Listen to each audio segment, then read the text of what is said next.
დღეს ვისაუბრებთ ADHD-ზე. ეს არის მუდმივი პრობლემა და გამოწვევა ADHD-s მქონე ადამიანში, რომ ამდენ იმპულს რა ვუყო. თუ ყველგან გადასარევად იქცევა ეს ბავშვი და მარტო ერთ გარემოში უჭირს, იმ გარემოშია სავარაუდოდ პრობლემა. საღეჭრეზინს რო გემოგასდის რა. ანუ აი რაღაცას გავაკეთებთ, მაგრა გვიხარია და უცებ აღარ გვიხარია და მე კაი, აბა ეხა საიდან შეიძლება მივიღო ეს სტიმულაცია.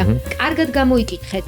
შფოთი, ტრაუმა, სტრესი, ყველაფერი კარგად გამოიკითხეთ, რომ სხვა რაღაცა არ დაბინდოს, აი ეს ADHD-ის სიმპტომატიკა. ჩემ დროს სად იყო კაცო იყო დეპრესიაც იყო, შფოთიც იყო და მე მაგის შედეგები არის, რასაც ვიღებთ, როცა ჩვენ თაობაში ამდენი მენტალური ჯანმრთელობის პრობლემა, იმიტომ რომ ჩვენ მშობლებს და ბებიებს და ბიცოლებს ჰქონდათ ეს მენტალური პრობლემები. ამას მე არ ვიძახი დამაკნინებლად. ყველაზე არმაც მოუსვენარს და უჩს და ჯიუტს და ასე შემდეგ რო გეძახდა, ეხლა თურმე აღმოჩნდა რომ მე დაავადება მაქვს. ბოლო კითხვის პასუხის ხვდები მე მგონი. ეს ADHD მგონი. ერთ ცვლილება, რომელიც სახელმწიფომ ყველაზე სასწრაფოდ უნდა განახორციელოს. წამალი შემოიტანოს.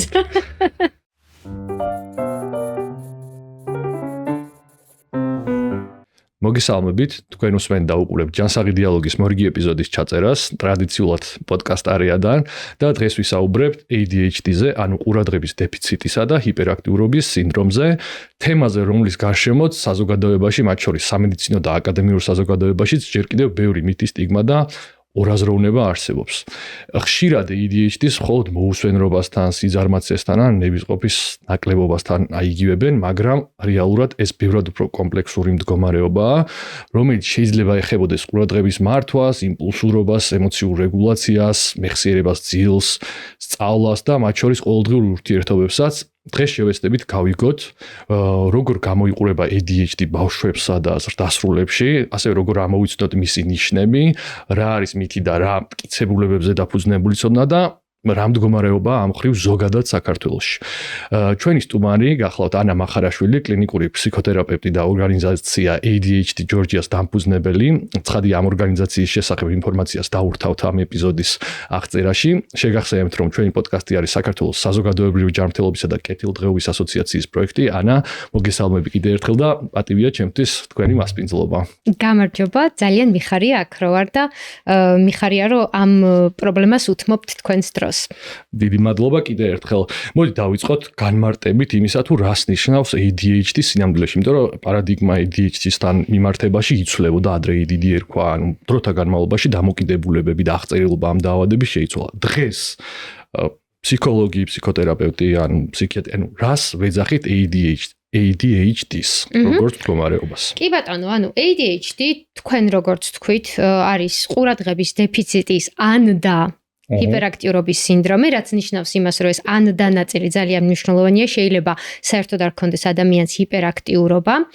კი ადრე იყო ეს გაყოფილი ADD ცალკე, ADHD ცალკე, ანუ ADD მხოლოდ ყურადღების დეფიციტი, ADHD ჰიპერაქტიურობასთან ერთად და კი პირველი რაც ადამიანებს ესმით ამ დიაგნოზში არის ჰიპერაქტიური ადამიანი, ან აი ეს ბავშვი, აი კლასში მე მგონი ყველას ყავდა ერთი ბავშვი, რომელიც აი ძალიან ჰიპერაქტიური იყო, ვერ ჩერდებოდა ვერ აჩერებდნენ, არა და არ იყო როგორც ასეთი, აი არც უზდელი ბავშვი არ იყო, არც რაღაცა ისეთი ცუდი ტიპი არ იყო, უბრალოდ აი ხვანცალებდა, დარბოდა, პრობლემებს ქმნიდა, მასწავლებლები ამას ეჩხუბებოდნენ და ძალიან ხშირად ეს ბავშვები ძალიან გულკეთილი, ალალი, კარგი ტიპები არიან, უბრალოდ ნუ ასე იქცევიან, ხო?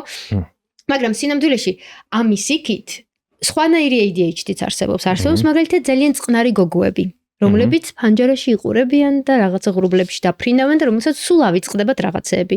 ხო, არსებობენ კიდე ადამიანები, რომლებიც ისეთ გარემოში იზრდებიან, სადაც ჰიპერაქტიურობა შეიძლება არც იყოს აშკარა, იმიტომ რომ აძალებდნენ რომ შეეკავებინა თავი ამ თავისი ჰიპერაქტიურობის.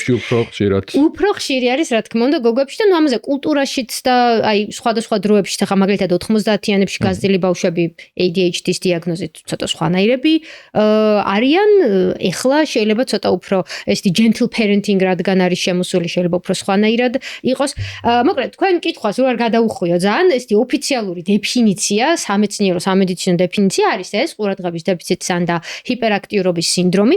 ეს არის ჩვეულებრივი დიაგნოზი, ფსიქიკური ჯანმრთელობის დიაგნოზი, ნეიროგანვითარებითი პრობლემაა თავისი არსით, მაგალითად ისეთი როგორც აუტიზმი, ან ისევე როგორც ტურეტის სინდრომი, ანუ არის თანდაყოლილი, ამას ვერ შეიძენს ადამიანი და კი აქ ბევრი კვლევა აჩვენებს, რომ გენეტიკური ფაქტორიც დიდია, ანუ თუ მშობელს აქვს ADHD შეიძლება გადავიდეს ბავშვზე, ოღონდ შეიძლება არც გადავიდეს, მაგრამ შეიძლება ბავშვზე გადავიდეს, ანუ რისკი დიდია და ანუ რა შევჯერდეთ ამის განმარტებაზე. ხო, ეს არის სამედიცინო პრობლემა და ამას ხაზს უსვამ, რომ ეს არ არის რაღაცა მოგონილი, დასავლეთის შემოგდებული, ჩვენ ყველას გვავიწყდება რაღაცა და გასაღები ვის არ დარჩენია და ოკაი რა, მაიც არა, ესეთი არ არის, ჩვეულებრივი დიაგნოზი.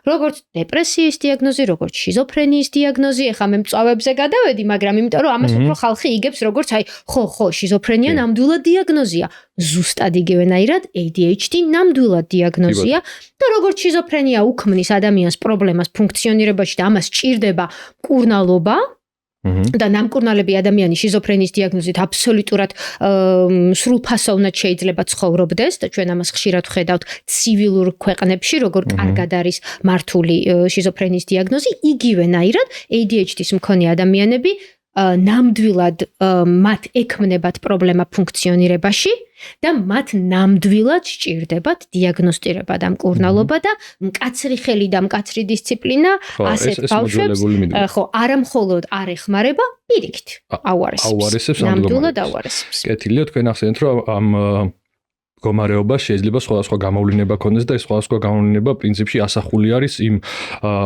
მაგალითად დაავადებათა საერთაშორისო კლასიფიკაციად მე-11 გამოცემის ICD-11, რასაც ვეძახით მანდაც, ხო? ანუ რაღაც სამი ტიპი გამოიყოფა, თუ არ ვწდები, ანუ ერთი არის ძირითადად რომ უყურადღებობა, როცა არის პრედომინანტური, მეორე მხარეს ჰიპერაქტიურობა და იმპულსურობა შეიძლება იყოს პრედომინანტური, ან შეიძლება იყოს კომბინირებული ტიპი, ხო ასე? კი ბატონო, ხო. ანუ ეს გამოვლინებები და მათ შორის ეს კულტურული ნორმები, რაც არის გაბატონებული, ის მაგალითად გოგოებში უფრო მეტად ხშირად შეიძლება პრეზენტაცია, ანუ ქვეტიპი აღარ გამოიყენება, როგორც ვიცი, ეს პრეზენტაცია შეიძლება იყოს უფრო მეტად უყურადღებობის ან ყურადღების გადართვის პრობლემით გამოხატული, ან ინტროსპექციაში მყოფი ადამიანი და არ შეეტყოს საერთოდ მინაიდან არ იყოს ჰიპერაქტიული, ან თვითონ თავის თავს უკრძალავდეს რომ იყოს ჰიპერაქტიული, იმიტომ რომ გოგოების ჰიპერაქტიურობა უფრო მეტად ტაბუირებული საკითხი.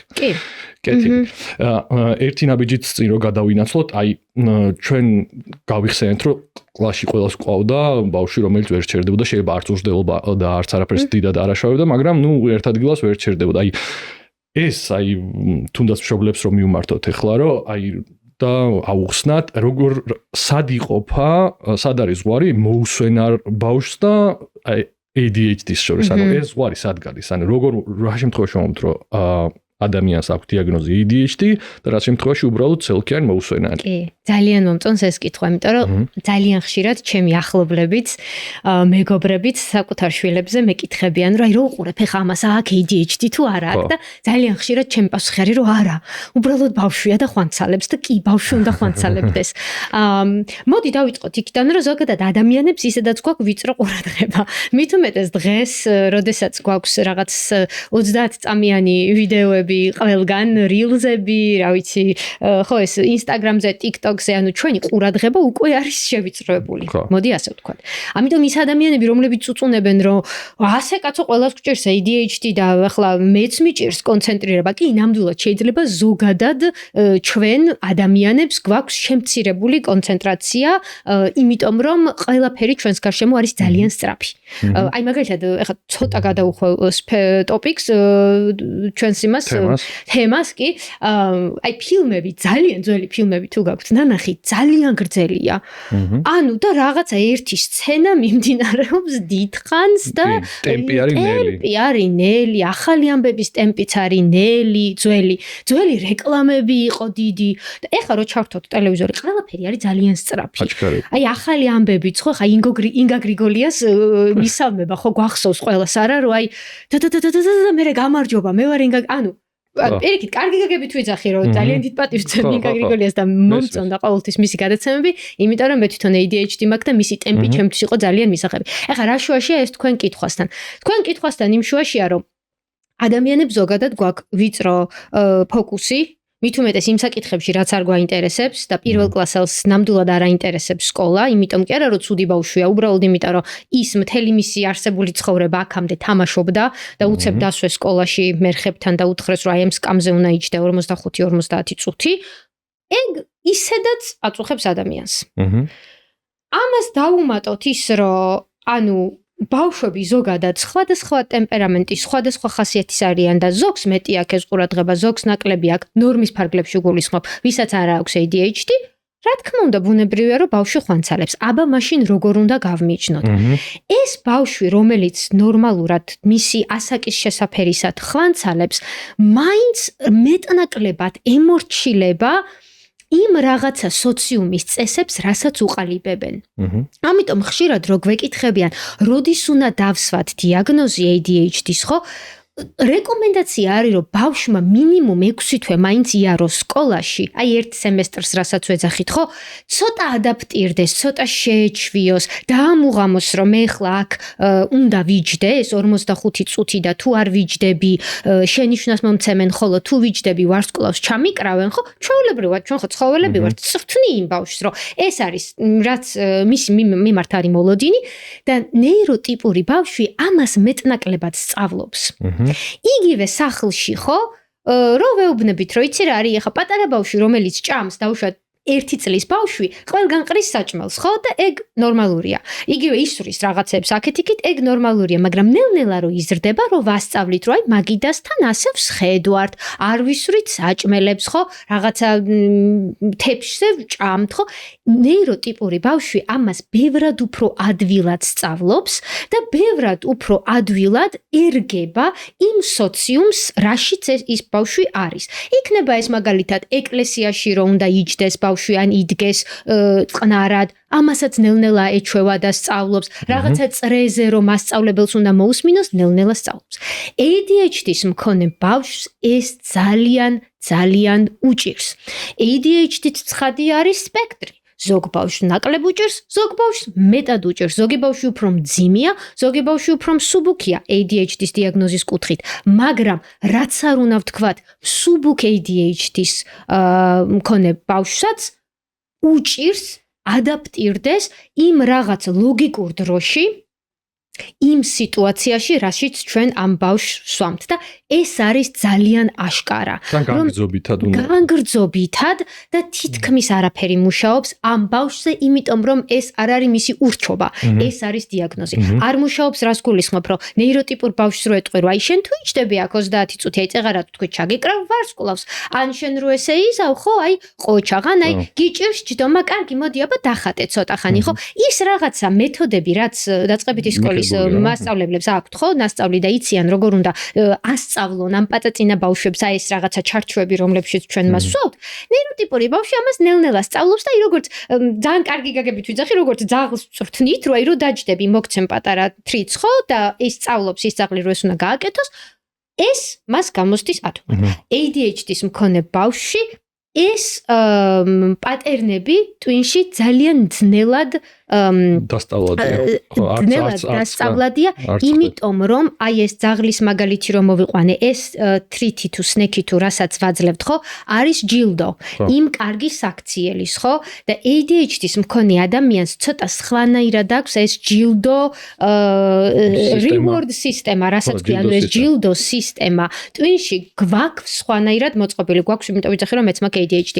ხო, ანუ ჩვენ ისე ადვილად ვერ გავწვრთნი. ისე ადვილად კი არა, მაგ ტიპიური მიდგომებით ვერ გავწვრთნი, იმიტომ რომ ძაღლის მაგალითს რო დაუბრუნდეთ, მაგალითად გეუბნებიან, რომ ზოგი ძაღლი არის საჭმელით მოტივირებული და ზოგი ძაღლი არის affection motivated, ანუ რომ მოეფერო. ანუ შენ თუ იმ ძაღლს, რომელსაც უყვარს მოფერება, მუდმივად საჭმლით ცდილობ რომ ასწავლო რაღაცა, ხო, ვერ ასწავლი, იმიტომ რომ იმისთვის ეს არ არის ის ჯილდო, რაზეც რეაგირებს. ანუ საკმარისი мотиваცია არ არის რომ გამოყვეს. კი ბატონო. და ADHD-ის მქონე ბავშვებში აი ეგ არის თემა, რომ მათ არ აქვთ ნეიროტიპური ბავშვის აი ეს ჯილდო დასჯა სისტემა მათ ტვინში ეგრე არ მუშაობს. ანუ ეს დოპამინური გულის სისტემა, მათ შორის და ნორადრენალინური გულის სისტემა, რაც ნუ ახლა არ დავაბნიოთ ჩვენ მაყურებელი ეს ჯილდო სისტემა, ანუ ძალიან მოტივირებული უნდა იყოს რაღაცის მიმართ, რომ იმას მიღის ყურადღება საკმარისი დროის განმავლობაში დაუწყოს. კი ბატონო. სხვა შემთხვევაში ვერ ახერხებს, იმიტომ რომ ყურადღება ეფანტება. კი ბატონო და ანუ ნახეთ ეგ ერთი ხო ვთქვით ამ ჯილდოზე და მეორე არ შეიძლება არ ვთქვათ იმპულს კონტროლი.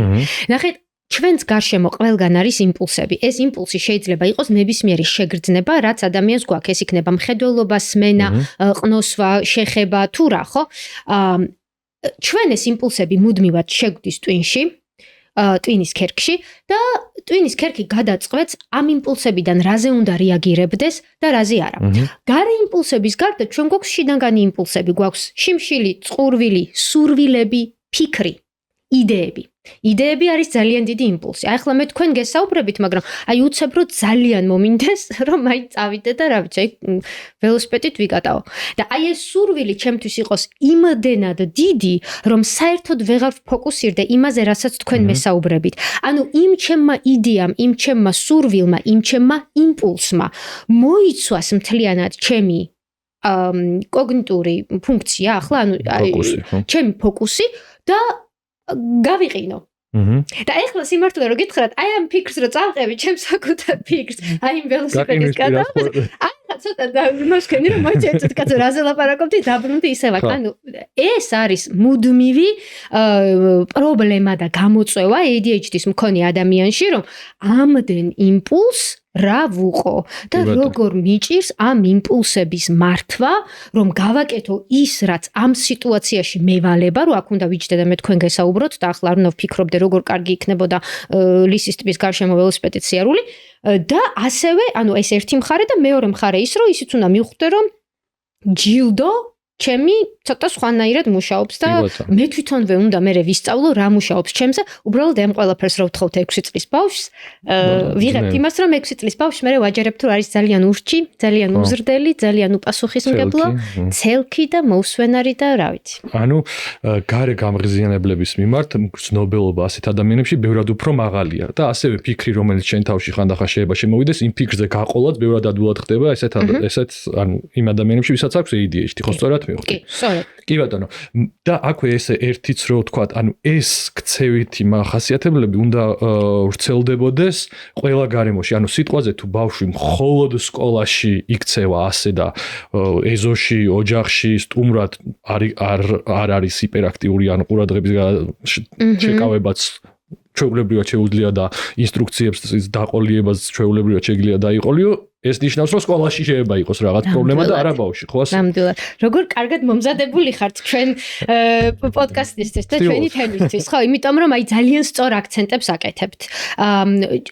კრიტერიუმი, სადიაგნოსტიკო კრიტერიუმი DSM-5-ით გაწერილი არის, მაყურებლისთვის და მსმენელისთვის ვიტყვი, რომ DSM-ი არის შემუშავებული რაღაცა სისტემა, ასე ვთქვათ, ну წიგნია, მაგრამ ეს წიგნი ეფუძნება სისტემას, რომელიც გვაძლევს სპეციალისტებს კონკრეტულ კრიტერიუმს რითიც სვამთ დიაგნოზს მენტალური ჯანმრთელობის კუთხით. აი ეს არის DSM-ი. ამიტომ ეს DSM-5 არის რომ იყო 4, იყო 3, იყო 2, უბრალოდ ეს წლების განმავლობაში ახლდება მტკიცებულებაზე დაფუძნებული მონაცემების მიხედვით, კვლევების მიხედვით, რომ უფრო ზუსტი დიაგნოზები დავსვათ. ეს ძალიან მნიშვნელოვანია და ამას იმიტომ ვიძახი, რომ აი თქვენ მსმენელი თუ ხართ რაღაცა მენტალური ჯანმრთელობის პრობლემის წინაშე და გინდათ ამის დიაგნოსტიკა, თქვენ თავისუფლად შეგიძლიათ თქვენ სპეციალისტს, რომელიც სავარაუდოდ უნდა იყოს ფსიქიატრი, გკითხოთ, რომელი DSM-ით ხელმძღვანელობ?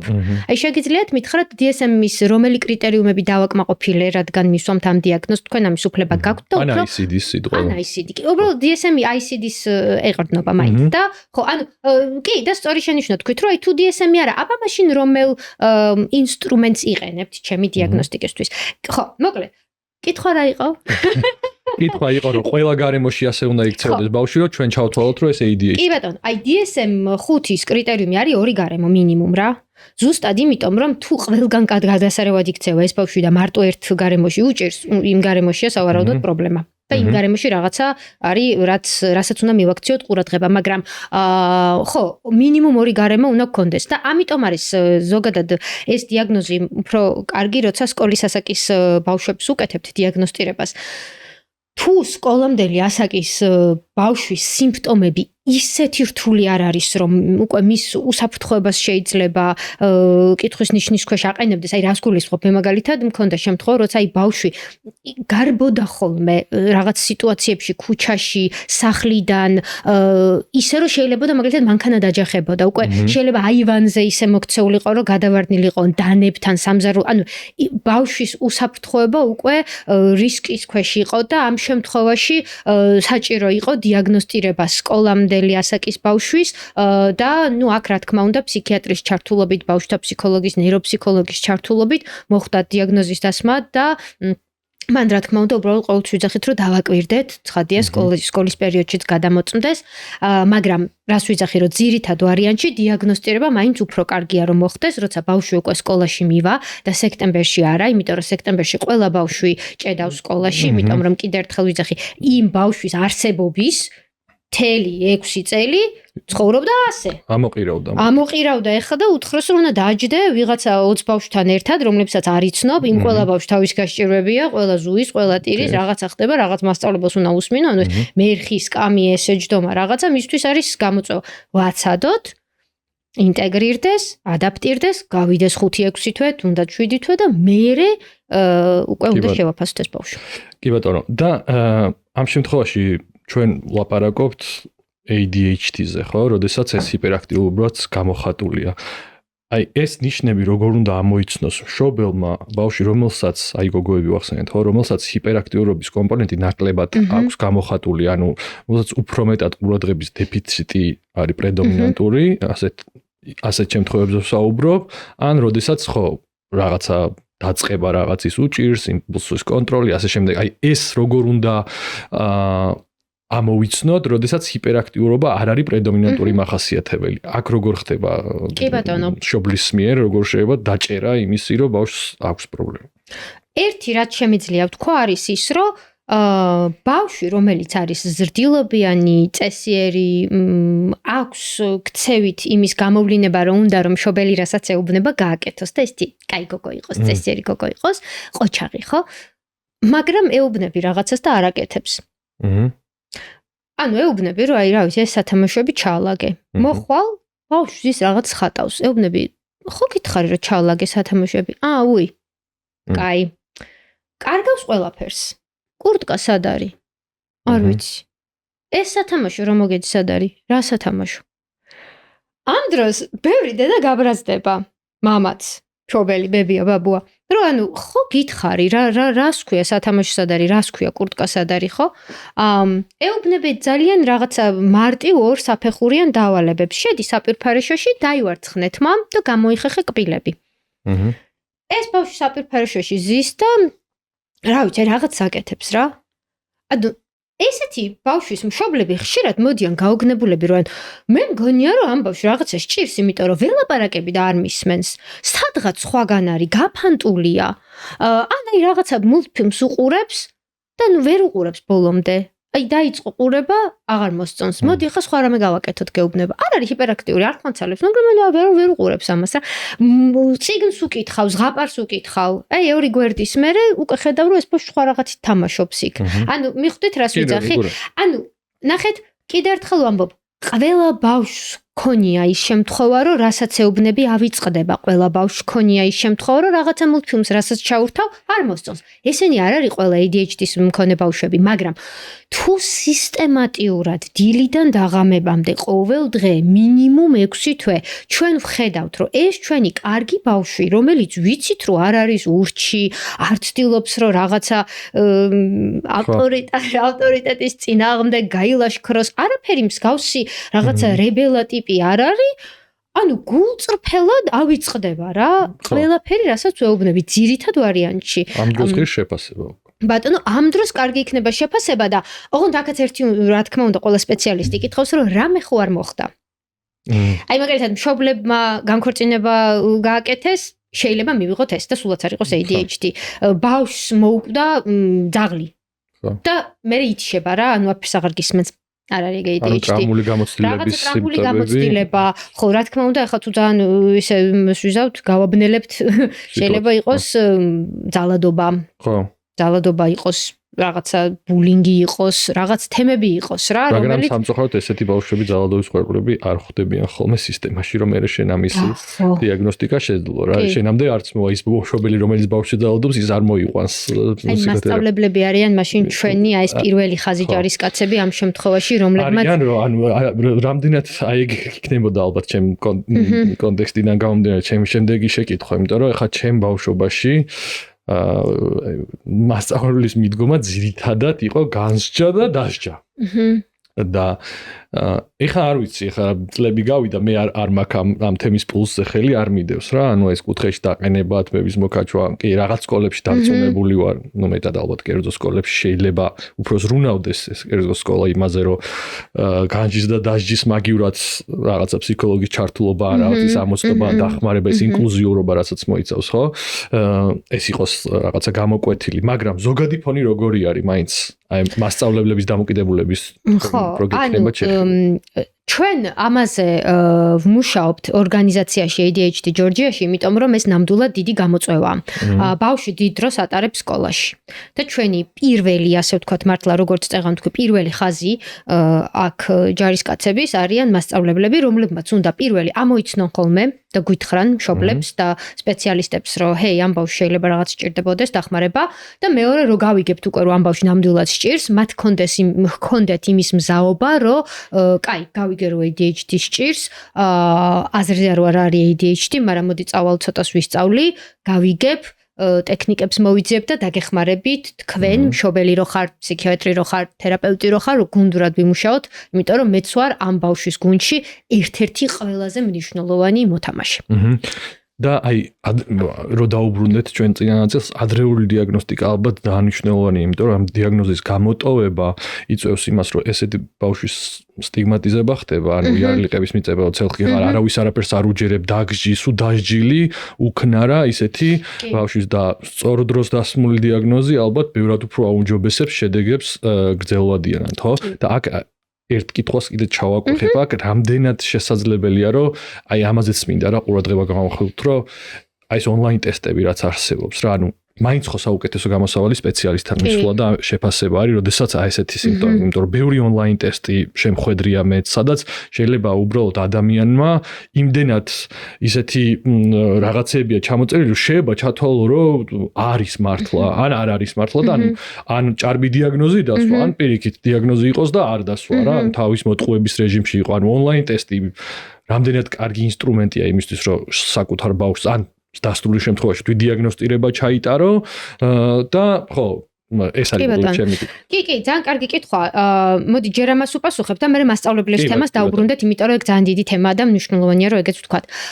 სკრინერებია ეგენი, რასაც თქვენი ძახით და მსმენელს ვეტყოდი ესეთ რაღაცას, რომ მოძებნეთ ისეთი სკრინერები, რომლებსაც აქვს რაღაც ვალიდაცია გავლილი. არის ესენი უფასოდ არის და უფრო სამწუხაროდ ინგლისურად არის, ქართულად არ არის.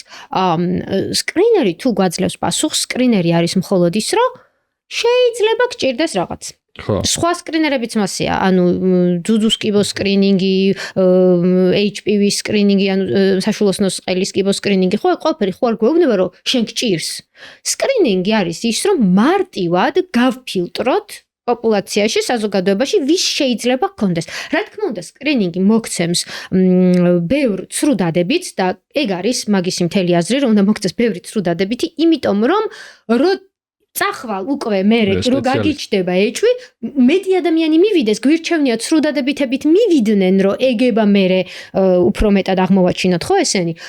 ვიდრე არა. ამიტომ კი, სკრინერები გააკეთეთ, ხა რაღაცა იმისი რა ქვია, ბლოგის ისა რა ქვია, როგორ ბორდ პანდას ტესტს ნუ გააკეთებთ და რაღაცა იმას რა ქვია, არავალიდურ იმას რა ქვია, adhd4fun.com-ს ნუ ტესტს ნუ გააკეთებთ, მაგრამ აი დაძებნეთ Google-ში ჩვეულებრივად სიტყვებით ვალიდაცია გავლილი ADHD სკრინერი ზრდასრულებისთვის დამოგიგდებს. ვალიდაცია გავლილი ADHD სკრინერი ბავშვებისთვის, ან პედიატრებისთვის, რასაც პედიატრები იყენებენ, ბევრ ქვეყანაში იყენებენ და კი გაატარეთ თქვენ შულს. ოღონდ თუ ის გეუბნება, კი არ თქვათ, რომ ჩემ შულს ADHD სჭირს, ან თქვენ თუ თქვენ თავზე გაიკეთებთ, კი არ თქვათ, რომ მე მჭირს ADHD. უბრალოდ სკრინერის პასუხი მიიღეთ, რომ შეიძლება მჭირდეს ADHD და მერე დანიშნეთ შეხვედრა უკვე სპეციალისტთან, რომელიც უშუალოდ მუშაობს ADHD-ზე.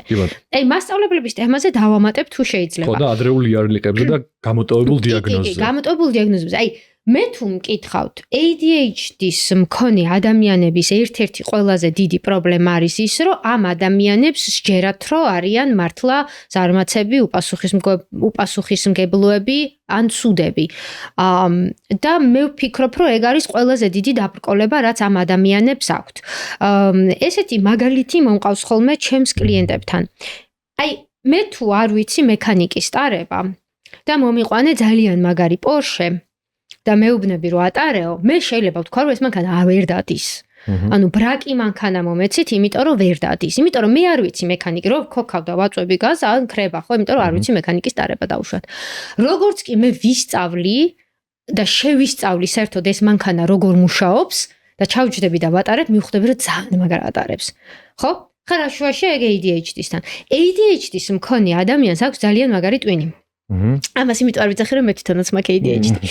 ნამდვილად ძალიან მაგარი ტვინი აქვს და თერაპევტები ხუმრობთ ხოლმე რაღაც სუპერძალად შეიძლება იყოს ADHD, იმიტომ რომ კრეატივი, ის რაღაცა ძალიან დიდი იმპროვიზაციის უნარი, ძალიან ბევრ რაღაცას უცებ კრებს ეს ადამიანი ინფორმაციას იმახსოვრებს, იმას უკავშირებს. ამას მოკლედ ძალიან საინტერესო ტვინები აქვს ADHD-ს მქონე ადამიანებს, მაგრამ იმიტომ რომ ეს ადამიანები ძალიან ხშირად არიან გაბრაზებულები ამ თავიანთ ტვინზე, იმიტომ რომ მთელმა საზოგადოებამ მილიონჯერ ხრა რომ ძალიან ცუდი ხარ, ძალიან უპასუხისმგებლო ხარ, ძალიან ურჩი ხარ, ღმერთო როგორ დაგღვალე, რატო ხარ მაინც და მაინც შენ ერთადერთი ხედა, მთელი კლასი კარგად ჯზის, შენ კიდე ცუდად იქცევ. ეს ყველაფერი რომ გროვდება ამ ბავშვების და მერე უკვე ზრდასრულების ტვინში, არა?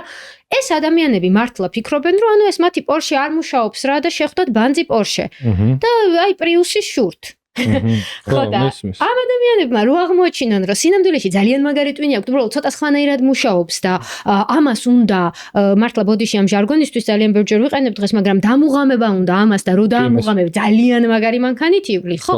ეს უკვე იქნება წარმატება და რა შუაშია ეს ამ ადრეულ დიაგნოსტიკასთან იმ შუაშია რომ ჩვენ თუ ამ პატარა ბავშვებს შევქმნით თავიდანვე იმის წინაპირობას რომ მე თუ ვიცი რომ ვიღაცა ნიკუშა პატარა რომელიც დარბის ხო ამისთვის საჭიროა რომ პატარა დავალება მივცე და უთხრა რომ მიდი ნიკუში შეაგროვე ბავშვების ფანქრები და ამით გამოუშვებს იმ ენერგიას და მე დაждდება ის ბავშვი წყნარად და მე თუ ვიცი რომ ნიკუშა შეიძლება ჯდომის მაგივრად უნდოდეს რომ პერიოდულად ადგეს ხოლმე და გაიარ გამოიაროს და ეს ოკეია და მე თუ ამ ნიკუშას 20 წუთში ერთხელ მივცემ რაღაც პატარ-პატარა დავალებებს ისე რომ ვერავინ ვერ შეამჩნიოს, მაგრამ მე ვიცოდე რომ ნიკუშას ამ ენერგიას უხარჯავ სადღაც ხო ისე ჩაივლის ის სასკოლო დღე რომ ნიკუშა ვერ მიხვდება რომ მას რაღაცა სჭირს.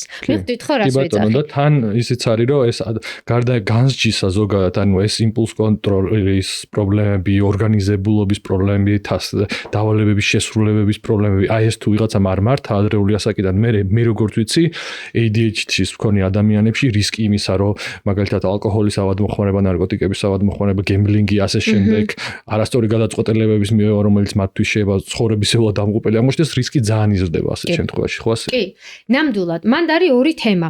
ერთი არის რომ ADHD-ის მქონე ადამიანს აქვს მაღალი რისკი თანხმლები დაავადებების, როგორიც არის მენტალური დაავადებების, როგორიც არის შფოთვითი აშლილობა, დეპრესია.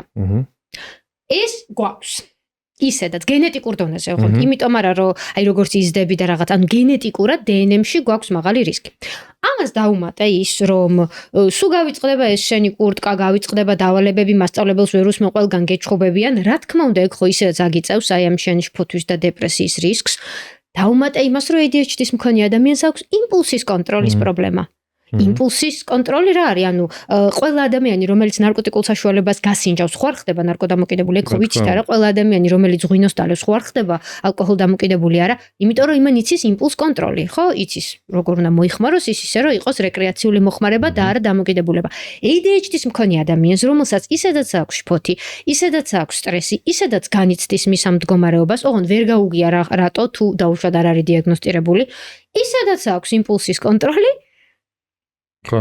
და აქვს ასევე დოპამინის და ადრენალინის მიმართ ცოტა სხვანაირი არაჯანსაღი დამოკიდებულება და ეს მოსწონს ეს რაღაცა რისკიანი ქცევა, ეს რაღაცა ის და ვიღებთ რას თინეიჯერს 15 წლის ბავშვს, რომელსაც ძალიან დიდი შანსი აქვს, რომ გახდეს რამეზე დამოკიდებული, იმიტომ რომ აი ეს კომბინაცია ხა მე რაც ჩამოვთვალე, არის ძალიან დიდი რისკი. აგზნება, excitement-ს რასაც ეძახიან, ბევრად უფრო რთულად მოდის მათთან, ვიდრე ზოგად პოპულაციასთან, უფრო ძლიერი გამღიზიანებელი ჭირდებათ, რომელზეც ჩაეჭიდებიან, ასე ვთქვათ და გაყვებიან მაგას ბოლომდე, იმიტომ რომ ADHD-ის მქონე ბავშვებშიც და დასტურლებში შეიძლება დავაკვირდეთ კონკრეტულ ქცევებს, როდესაც აი მაგალითად რაღაცა ისე ძალიან აინტერესებთ, რომ უცებ სადღაც ეს შენი ADHD სადღაც მიდის და შეიძლება 3 საათი, 4 საათი რაღაცაზე ძალიან იყოს ფოკუსირებული და სულაც არ გქონდეს გაფანტულობის ან ასე შემდეგ პრობლემა. ADHD არსად არ მიდის, ჰიპერფოკუსია, რომელიც ADHD-ის ნაწილია.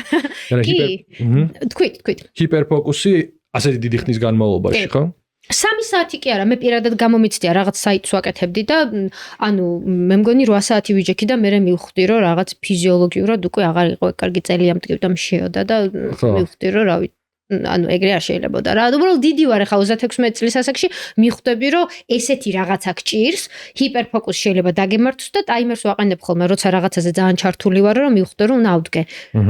ციგნის კითხვა ზოგადად ძალიან მიჭირს, მაგრამ თუ მომწონს ციგნი, ერთ დაჯდომაზე ვკითხულობ. უბრალოდ მე უნდა მიხვდე რომ ის ერთი დაჯდომა, ოღონდ ეს არ არის რაღაცა cool თემა, რა მაგარი ერთ დაჯდომაზე კითხულობ, ან საქმე ფუჭდება. შეიძლება ბავშვის წამოყვანა დამავიწყდეს სკოლიდან, იმიტომ რომ ციგს ვკითხულობ, ხო და რაზე ვამბობთ, რომ აი ეს excitement-ი, ხო, ანუ პროსტორად აი როცა რაღაცა ძალიან გახალისებს და არის ადრენალინის და აი რაღაცა საინტერესო თემა წყარო, ხო? ჩვენ ძალიან ადვილად გვწყინდება რაღაცეები, იმიტომ ვერ უყურებთ ამ ფილმებს ბოლომდე, ციგნის კითხვაც გვიჭირს, ისიც გვიჭირს, ესეც გვიჭირს, ლექციაზე თითქმის ჯდომა გვიჭირს, იმიტომ რომ პირველი, ჩვენ ტვინი იმდენად სწრაფად მუშაობს, რომ დიდ შემთხვევაში ძირითად ვარიანტში ვიცით რა ხდება, რა მოხდება და ამიტომ გვიჭირს კიდე ადამიანების ბოლომდე მოსმენა, იმიტომ რომ წინასწარ ხვდებით რა უნდა თქვან, იმიტომ არა რაღაც ბულთმისნები ვართ, იმიტომ რომ უბრალოდ ესეც აი ამ ჩვენი ტვინის რაღაცა თავისებურებაა და იმიტომ გვიჭირს რაღაცაზე ფოკუსირება. ეგ ერთი. მეორე, ძალიან მალე ამოვწურავთ ხოლმე რაღაცის იმას, აი მომწვანილებას რასაც ვეძახით, აი საღეჭრეზინს რო გემოგასდის რა. ანუ აი რაღაცას გავაკეთებთ, მაგრა გვიხარია და უცებ აღარ გვიხარია და მე აი აბა ეხა საიდან შეიძლება მივიღო ეს სტიმულაცია. აი ხა რა უნდა გამიხარდეს მაგრა.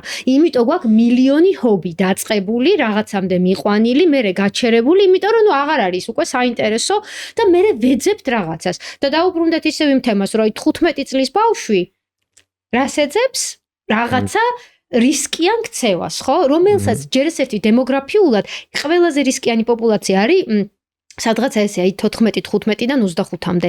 ეგ ისედაც ყველაზე რისკიანი პოპულაციაა. რა თქმა უნდა. და ახლა ამას დავუმატე კიდე აი ეს ყველაფერი და ნუ ვიღებთ ამას და აი ალტერნატიულ გზას რო გავყვეთ, ხო, აი მაგალითად ვცხოვრობთ ძალიან განვითარებულ ქვეყანაში, სადაც ბავშვების ADHD დიაგნოსტირება ხდება ადეკვატურად და მასწავლებლების გადამზადებაც ხდება ისე, რომ ამ მასწავლებლებს თავად ჰქონდეთ რესურსები იმისთვის, რომ ეს მართონ. რას ვიღებთ? ვიღებთ ბავშვს რომელსაც შეიძლება წამალი სჭირდებოდეს და წამალზე შეგვიძლია ცალკე ვისაუბროთ, მაგრამ აი პირობითად ვთქვათ, რომ ეს ბავშვი არ არის ესეთი სიმძიმის, რომ სჭირდება წამალი. აი ასეთ რეალობაზე ვისაუბროთ და ვიღებთ ბავშვს, რომელსაც ესე იგი ოჯახშიც იციან მისი მდგომარეობის შესახებ და ამაზე არსებობს უამრავი ტექნიკები, რასაც ვასწავლით მშობლებს, როგორ უნდა მიუდგნენ მსგავს ბავშვს, რომ ის საქმეც გააკეთებინონ და ანუ ბავშვიც ადეკვატურად ფუნქციონირებდეს, მაგრამ თან გავითვალისწინოთ, რომ ის ტვინი ცოტა სხვანაირად მუშაობს. სკოლაშიც აქვს ამ ბავშვს ხელშეწყობა, შეიძლება დამხმარე მასწავლებელიც სჭირდებოდეს, რომ გვერდზე ეჯდეს და რაღაცა ამ ხრივ შეუწყოს ხელი. და ვიღებთ ორ რაღაცას. ერთი, რომელიც ბავშვი ფუნქციონირებს კარგად, აი ამ სხვადასხვა გარემოში იქნება ეს წრე, სახლი, სკოლა თუ რა. და მეორე, რაც კიდევ ერთხელ ვძახი, არის ჩემი აზრით ყველაზე მნიშვნელოვანი. ვიღებთ ბავშვს, რომელიც ფიქრობს, რომ არის კაი ტიპი. აქვს ნორმალური თვითშეფასება.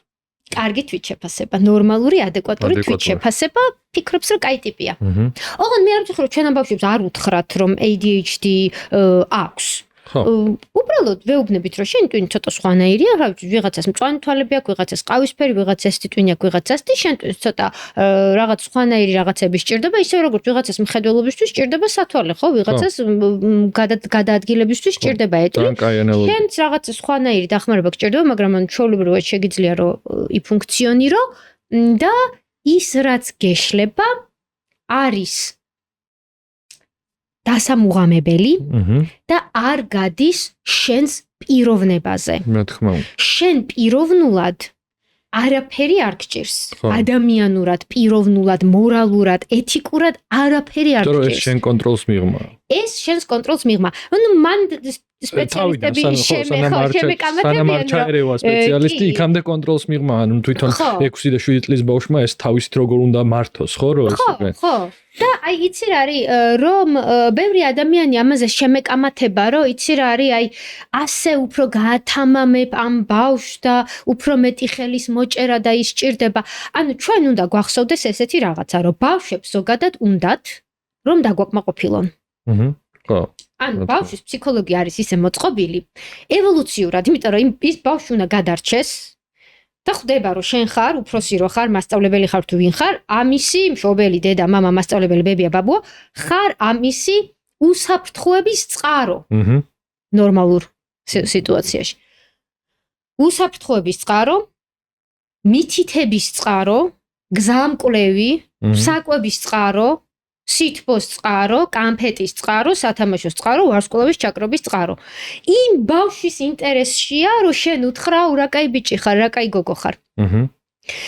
იმ ბავშვს, რომელსაც რაღაც არ გამოსდის, რაც უფრო კიდე დააკანინებ და შეურაცხყოფას მიაყენებ და აგრძნობინებ, რომ არის ძალიან ცუდი ტიპი, მაგით საერთოდ უქვეითებ კიდევ აი იმ ტვინში ხო არის ის ჯილდოს და დასჯის ცენტრები, ხო ესე იგი შენ ამ დასჯის ცენტრს რო უაქტიურებ, უქვეითებ კიდე მეტად დოპამინს, უქვეითებ სეროტონინს, ანუ ეს რასაც ჩვენ ვეძახით мотиваციას. ხო ეს мотиваცია ითარგმნება ნეიროფიზიოლოგიურად, ეს დოპამინი, სეროტონინი, ეს ყველაფერი, ხო როცა გონია რომ აი მაგარი ტიპები ვართ და რაღაცები შეგვიძლია. ამას უქვეითებ ამ ბავშვს, რომელსაც ისე შეიძლება დაბალი დოპამინი ჰქონდეს და მე ეუბნები რომ აი ამ დაბალი мотивაციის მდგომარეობაში მიდი და გააკეთე რასაც გეუბნები.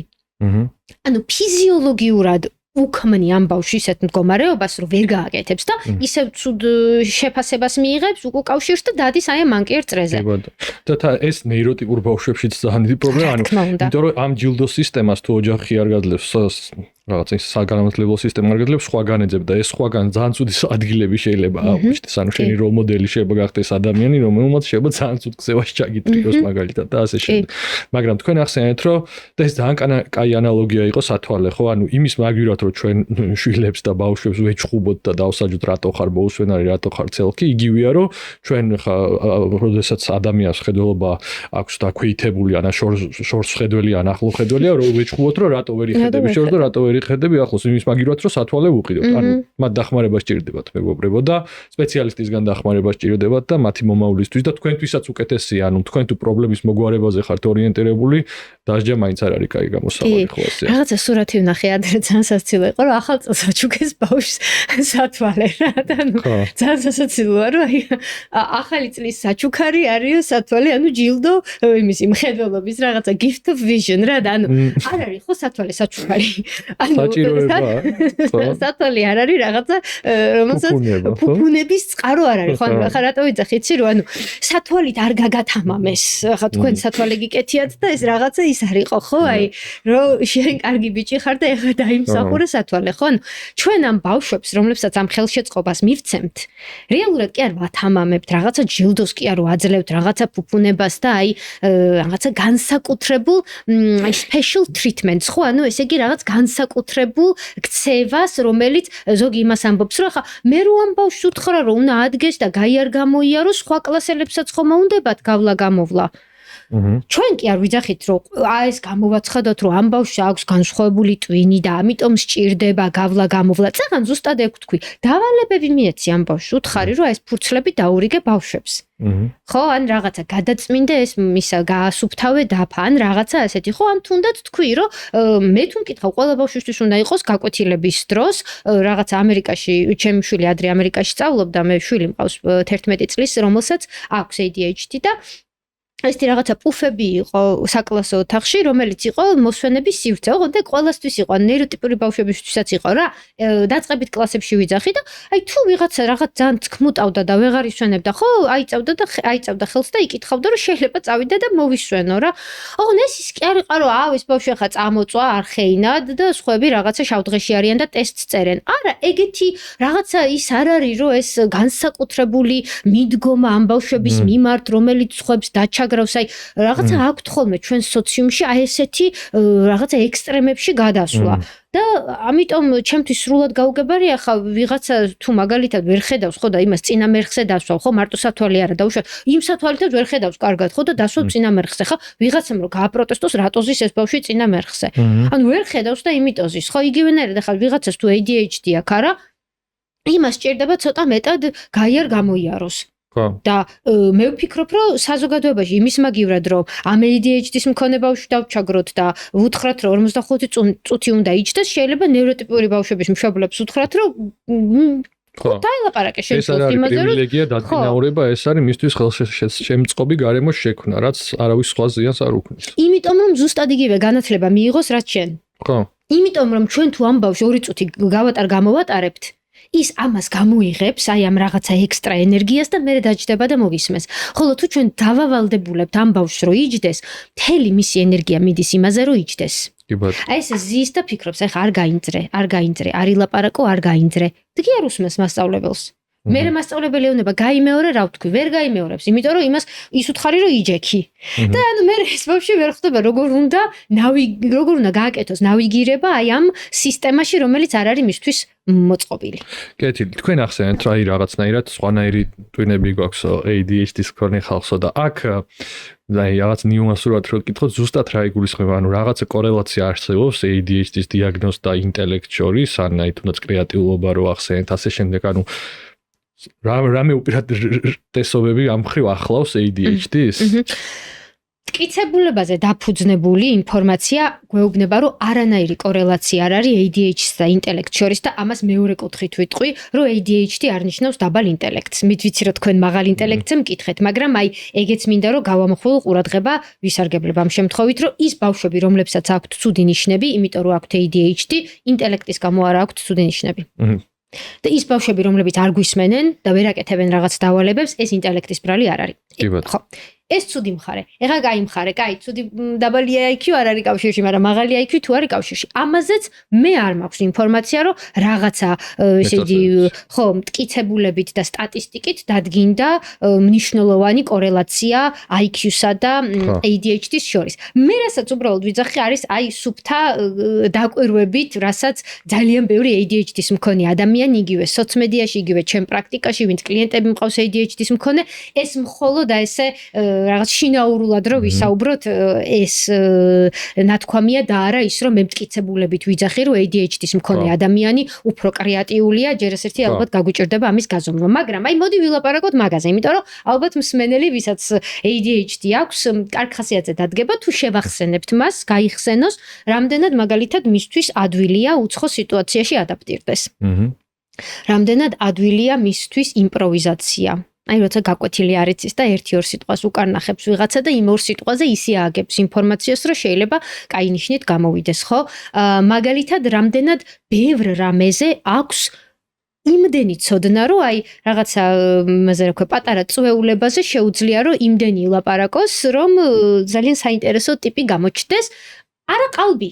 უბრალოდ იმიტომ რომ ბევრი რამე აინტერესებს და ბევრი რამეს წვდება მისი ტვინი, ძალიან ბევრი რაღაცის შესახებ იცოდეს რენდომ ინფორმაცია, რომელიც ძალიან საინტერესოა. რამდენად ბევრ სხვადასხვანაირ ადამიანთან შეუძლია დაამყაროს კონტაქტი, იმეგობროს, იმიტომ რომ აი ეს მისი ადაპტაციის უნარი, იმპროვიზაციის უნარი აძლევს მას აი ამ რაღაცა ქამელეონის მდგომარეობას და შეუძლია რომ ბევრ რაღაცას მოერგოს. რამდენად კრეატიულია და აი ძალიან ისეთ სიტუაციებში, ხო, რთულ სიტუაციებში, სადაც ნეიროტიპური ადამიანი ძალიან ისე ჩარჩოში უყურებს ამას, შეიძლება ADHD-ის მქონე ადამიანმა აი ძალიან კრეატიული მაგარი იდეა მოიფიქროს, იმიტომ რომ მისი ტვინი მუდმივად რაღაცა მეოთხე სიჩქარეში დაფრინავს და ამიტომ ბევრად სწრაფად შეუძლია რაღაცა ინფორმაციის შეკრება, მე რაღაცების დაკავშირება და მე ამისი აუთპუთის, ანუ რაღაცა გამოსავლის ხო, მეც ჩემი გამოცდილებით რო გითხრათ, რა მე პირველ მოკლედ ძალიან აშკარა ADHD-ის ცნობი, იმიტომ რომ სამედიცინო განათლება მაქვს ესა. ჩემს საახლოულოშიც არსებობენ ადამიანები ADHD და მაღალი ინტელექტით, რა ეს რაღაც უხეშად რო ვთქვა, მაღალი ინტელექტი და ADHD-ის და ნამდვილად განსაკუთრებული შესაძლებლობები აქვს, იმიტომ რომ ერთდროულად ძალიან ბევრი რაღაცის გაკეთება შეუძლიათ. აი ზუსტად ის ფაქტორი, რომ ეს მოლოდინები, აი მეც ჟარგონს ვიტყვი, ძალიან ადვილად უტრუხდებათ ყველაფერი, ამიტომ სულ მეტი და მეტი და მეტი უნდა და ეს მეტი და მეტი ძალიან კაია თან იმ გაგებითაც რომ ეს მაღალი ინტელექტი გეხმარება, რომ აი ეს უარყოფითი მხარე რაც შეიძლება იყოს ეს ყურადღების გაფანტვა ან ასე შენ პრობლემები საზოგადოებასთან რაღაცა, ესეც რაღაცნაირად თვითონვე მოაქციონ, არადიაგნოსტირებულ ხალხს ვამბობ, მე ვისა სპეციალისტისგან დიაგნოზი არ მიუღია, თვითონვე მოახდინონ ამის კონტროლი ისე რომ ფუნქციურები იყვნენ სრულად საზოგადოებაში. თუმცა ეს ახლა არ არის ყველასთვის კარგი გზამკვლევი, ანუ სპეციალისტისგან დიაგნოზის მიღება მაინც ძალიან მნიშვნელოვანია ესე დროს. კეთილი. ერთი კითხვის დასმა მინდა ეს ნაწილი რო შევაჯამოთ. აი პირველ რიგში, ანუ ADHD არის ისეთი დიაგნოზი, რომელსაც სხვადასხვა სპეციალობა და პროფესია უყურებს და აფასებს. აი, მშობელს, რომელსაც ეჭვი აქვს თავის შვილის დიაგნოზი, ან დასრულს, რომელსაც ეჭვი აქვს, რომ გამოტოვებულია ეს დიაგნოზი, ვის უნდა მიაკითხოს პირველ რიგში? დიაგნოზის დასადგენად. ძალიან დიდი კითხვა ეგ. ძალიან დიდი კითხვა. აი, წიგნებში რაც წერია, ვიტყოდი ფსიქიატრი. წიგნებში რაც წერია. მაგრამ გააჩნია სად ვართ? რა სოციუმში, რა ქვეყანაში და რა არის ჩვენი მდგომარეობა აი ამ კუთხით, თუნდაც საქართველოში ხო? სამწუხაროდ თბილისში, რა ვიცი, შილდაში, თელავში და ბათუმში სხვადასხვა პასუხები იქნება. მოდი ასე ვთქვათ. ყველაზე კარგი არის ფსიქიატრი. იმიტომ რომ ფსიქიატრი არის ლიცენზირებული ექიმი, რომელმაც შეისწავლა ადამიანის ფსიქიკა, მენტალური ჯანმრთელობა, მას აქვს უფლება და განათლება და გამოცდილება იმის, რომ დასვას მსგავსი დიაგნოზი და ასევე შეუძლია მკურნალობა. იმიტომ რომ მედიკამენტოზური მკურნალობა მაინც ნომერ პირველია ADHD-ის მართვის კუთხით. კი, ჩვენს ქვეყანაში არ არის სტიმულანტები ლეგალური და ამაზე შეგვიძლია ვისაუბროთ, მაგრამ არასტიმულანტებიც კი შეგვიძლია რომ დავიხმაროთ და მტკიცებულება გვიჩვენებს რომ არასტიმულანტებს ნამდვილად აქვთ შედეგი, ჩვენ როცა ვსაუბრობთ, სულ არ მიიღოს წამალი თუ არასტიმულანტი მიიღოს, ჯობი არასტიმულანტი მიიღოს, ვიდრე დაელოდოს სტიმულანტი როდის შემოვა ქვეყანაში და ნუ ყველაზე ისეთ кейსებში რომ სადაც ძალიან მძიმეა მდგომარეობა, სტიმულანტის შემოტანაც როგორც ვიცი ხდება უბრალოდ ძალიან ისეთი დიდი დოკუმენტირებით, ნოტარიუსით, დამტკიცებით და ამაზეც მინდა რომ მსმენელს უთხრა რომ ჩემი არ მიიღოს როგორც დოგმად, გადაამოწმოს კანონიერად, რამდენად შეუძლია შემოიტანოს მისი მოხმარებისთვის საჭირო სტიმულანტები. მაგრამ დაუბრუნდეთ ისევ თემას, ხო? ანუ რადგან წამლის დასმის უფლება აქვს მხოლოდ ექიმს, ფსიქიატრი არის ვისგანაც უნდა დავიწყოთ. მაგრამ სამწუხაროდ შეიძლება არსებულ ქალაქში, ნებისმიერი ქალაქი ავიღოთ საქართველოში, ფსიქიატრს არ ჰქონდეს ADHD-ის კუთხით იმდენი ცოდნა და გამოცდილება და ამაში არაფერი არ არის სასირცხულო, იმიტომ რომ არ იყო ჩვენ სამედიცინო განათლებაში ADHD ასე წინ წამოწეული და შეიძლება იმ ფსიქიატრს არავინ არ გაატარა შესაბამისი ტრენინგები, რომ ესწავლა ამის დიაგნოსტირება. ამიტომ არაფერი ეს არ ნიშნავს, რომ ის ცუდი ფსიქიატრია და პირიქით მოუწოდებს სპეციალისტებს, რომ თუ არიციან რაღაცა დიაგნოზის დასმა, თქვან, იმიტომ რომ ეს მხოლოდ მათ ეთიკაზე მეტყველებს კარგად და მეც არაფერზე. ფსიქიატრმა თუ არ იცის ADHD-ის დიაგნოზის დასმა, მოვძებნოთ ახლო-მახლო სპეციალისტი, რომელმაც იცის. და ეს შეიძლება იყოს ნეიროფსიქოლოგი, შეიძლება იყოს ფსიქოთერაპევტი, შეიძლება იყოს პედიატრი. პედიატრსაც აქვს უფლება ბავშვთა ნევროლოგი, კი ბატონო, ბავშვთა ნევროლოგი. და რომ დავნიშნავთ ამ ჩვენს კონსულტაციას თუ დიაგნოსტიკას, ტელეფონში ვიკითხოთ, გამარჯობა, თქვენ გაქვთ ADHD-ის დიაგნოსტიკაზე და მკურნალობაზეც შესაბამისი ცოდნა და გამოცდილება. უკაცრავად, რა ინსტრუმენტს იყენებთ? ეს ქართულად ნათარგმნია? ეს თქვენ თარგმნეთ თუ ვინ თარგმნა? ვალიდაცია გავლილი აქვს? ნახეთ, ესენი არ არის ჩამჭრელი კითხვები და შეიძლება ბევრ ამ კითხვაზე პასუხი მივიღოთ, რომ აი ეს მაგალითად ჩვენს დაწესებულებაში ჩვენი თუ თარგმნეთ და ეს არ არის ოფიციალურად ვალიდაცია გავლილი ინსტრუმენტი, იმიტომ რომ ოფიციალურად რო ვთარგმნოთ ინსტრუმენტი, ამას დიდი ბიუჯეტი სჭირდება და შეიძლება სადღაც რეგიონში ხო რაღაცა მენტალური ჯანმრთელობის დაწესებულებაა, რომელიც მაქსიმალურად ცდილობს, რომ სერვისები შესთავაზოს, მაგრამ არა აქვს ახლა იმის ბიუჯეტი, რომ წავიდეს და ინსტრუმენტი თარგმნოს. ოკეი, მაგრამ ეს უნდა ვიცოდეთ, რომ მე ავიღე აი ეს ინსტრუმენტი, რა ვიცი, გერმანიიდან, გადმოვთარგმნე ეს ჩემთვის ქართულად, კუსტარულად, Google Translate-ით. ოკეი, მითხარი ოღონდ რომ ეს გააკეთე და თქვი რომ აი გავლილი მაქვს ეს workshop-ი, ეს ტრეინინგი, ეს და ამიტომ ვაძლევ მე ჩემთავს უფლებას რომ დაგისვა ADHD დიაგნოზი. შვენიერი. იდეალურია? არა. მაგრამ მე მირჩევნია მშობელი მივიდეს და ამ სპეციალისტს მაინც გაესაუბროს, ვიდრე თავის შულს აჩხუბოს, რომ როგორ ხარ უკმაო ისა რა ქვია უპასუხისმგებლო. ხო, გასაგებია აბსოლუტურად. კი ბატონო. ეს ნაწილი შევკრათ, ერთი ასევე ნიუანსური საკითხის დაზუსტება მინდა.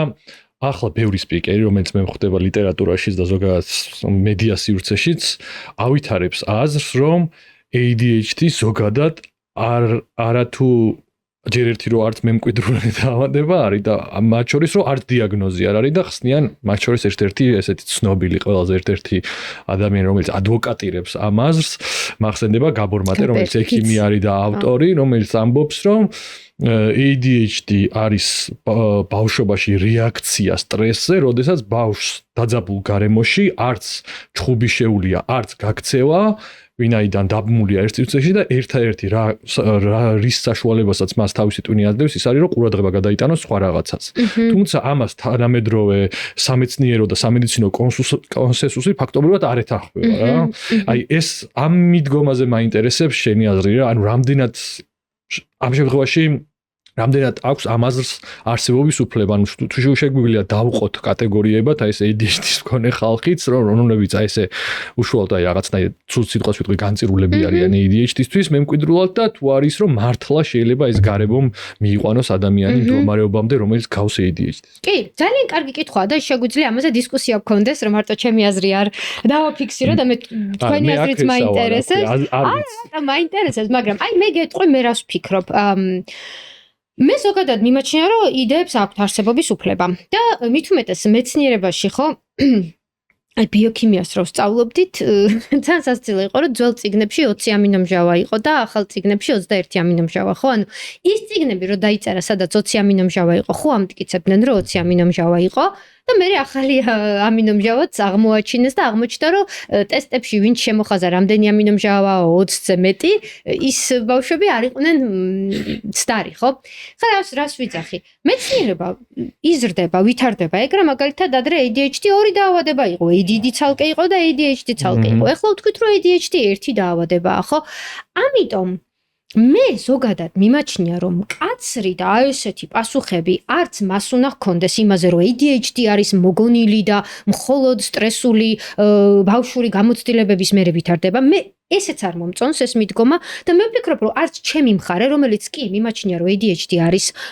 გენეტიკური პრობლემა ნეიროგანვითარების პრობლემა და ADHD-ის მქონე ადამიანების ტვინი ფუნქციური მაგნიტურ რეზონანსული კვლევებითაც ჩანს რომ მათი ტვინი კონკრეტულად ამიგდალა და შუბლისწილი ცოტა სხვანაირად არიან ანატომიურად და ფუნქციურადაც კი და ამას ხო არ ვიგონებთ არა ჩვენ ხო ვხედავთ რომ ეს რაღაცა ცვლილებები არის ხო თუმცა ამაზე შეიძლება იმან მიპასუხოს რომ ეს ცვლილებები მოხდა ბავშვობაში აი იმ სტრესული იმების კი ბატონო ხო და უბრალოდ იმას ვიზახი რომ ნახეთ დისკუსიას მე ვფიქრობ აქვს არსებობის უფლება იდეებს აქვს არსებობის უფლება მაგრამ ჩვენ უნდა გავიდეთ შედეგზე ბენეფიციარებისთვის ანუ ამ შემთხვევაში ვინ არიან ბენეფიციარები ადამიანები ვისაც აქვთ ADHD დღევანდელი ასე ვთქვათ კანონიერადაც და სამედიცინო კუთხითაც და მეცნიერული კუთხითაც დოკუმენტირებულად ვისაც უწერიათ ADHD ჩვენ რო ვეუბნებით რომ ეს შენი დიაგნოზი არ არსებობს ეს უფრო მეტ სარგებელს მოიტანს თუ უფრო მეტ ზიანს მოიტანს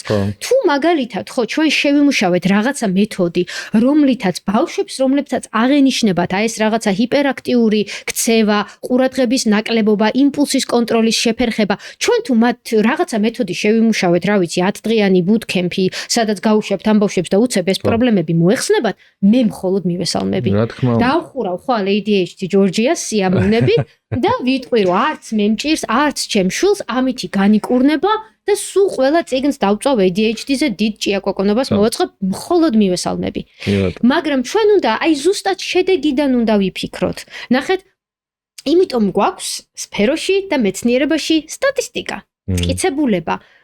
ჩვენ DNM-ის დონეზე შეგვიძლია ვნახოთ ზუსტად ის გენეტიკური ცვლილებები, რომლებიც DNM-ის და ნუკლეოტიდების დონეზე გვეუბნება, რომ აი ეს ცვლილებები რომ გაქვს DNM-ში, ამიტომ დაგემართა ADHD. ამაზე ჩვენ ხო ამ კვლევებს ვერ გადავხაზავთ. ჩვენ ამ ინფორმაციას ხო ვერ წავშლით. თუმცა აი ეშმაკის ადვოკატი რო ვითამაშოთ, ხო თუ ეს ყველაფერი უბრალოდ დამთხევა იყო და ვისაც ეს გენეტიკური ცვლილებები ჰქონდა, ისინი უფრო მოწყვლადნი იყვნენ იმის მიმართ, რომ ბავშვობაში არსებული სტრესი მათზე ასე იმოქმედებდა და ასეთი გამოვლინება ექნებოდათ, ოკეი. და მერე მიჩნდება კითხვა და მერე ხო, ამას შეიძლება მე მიდგომად შეცვალოს, ხო, თუ ის აზრი გაიმარჯვოს.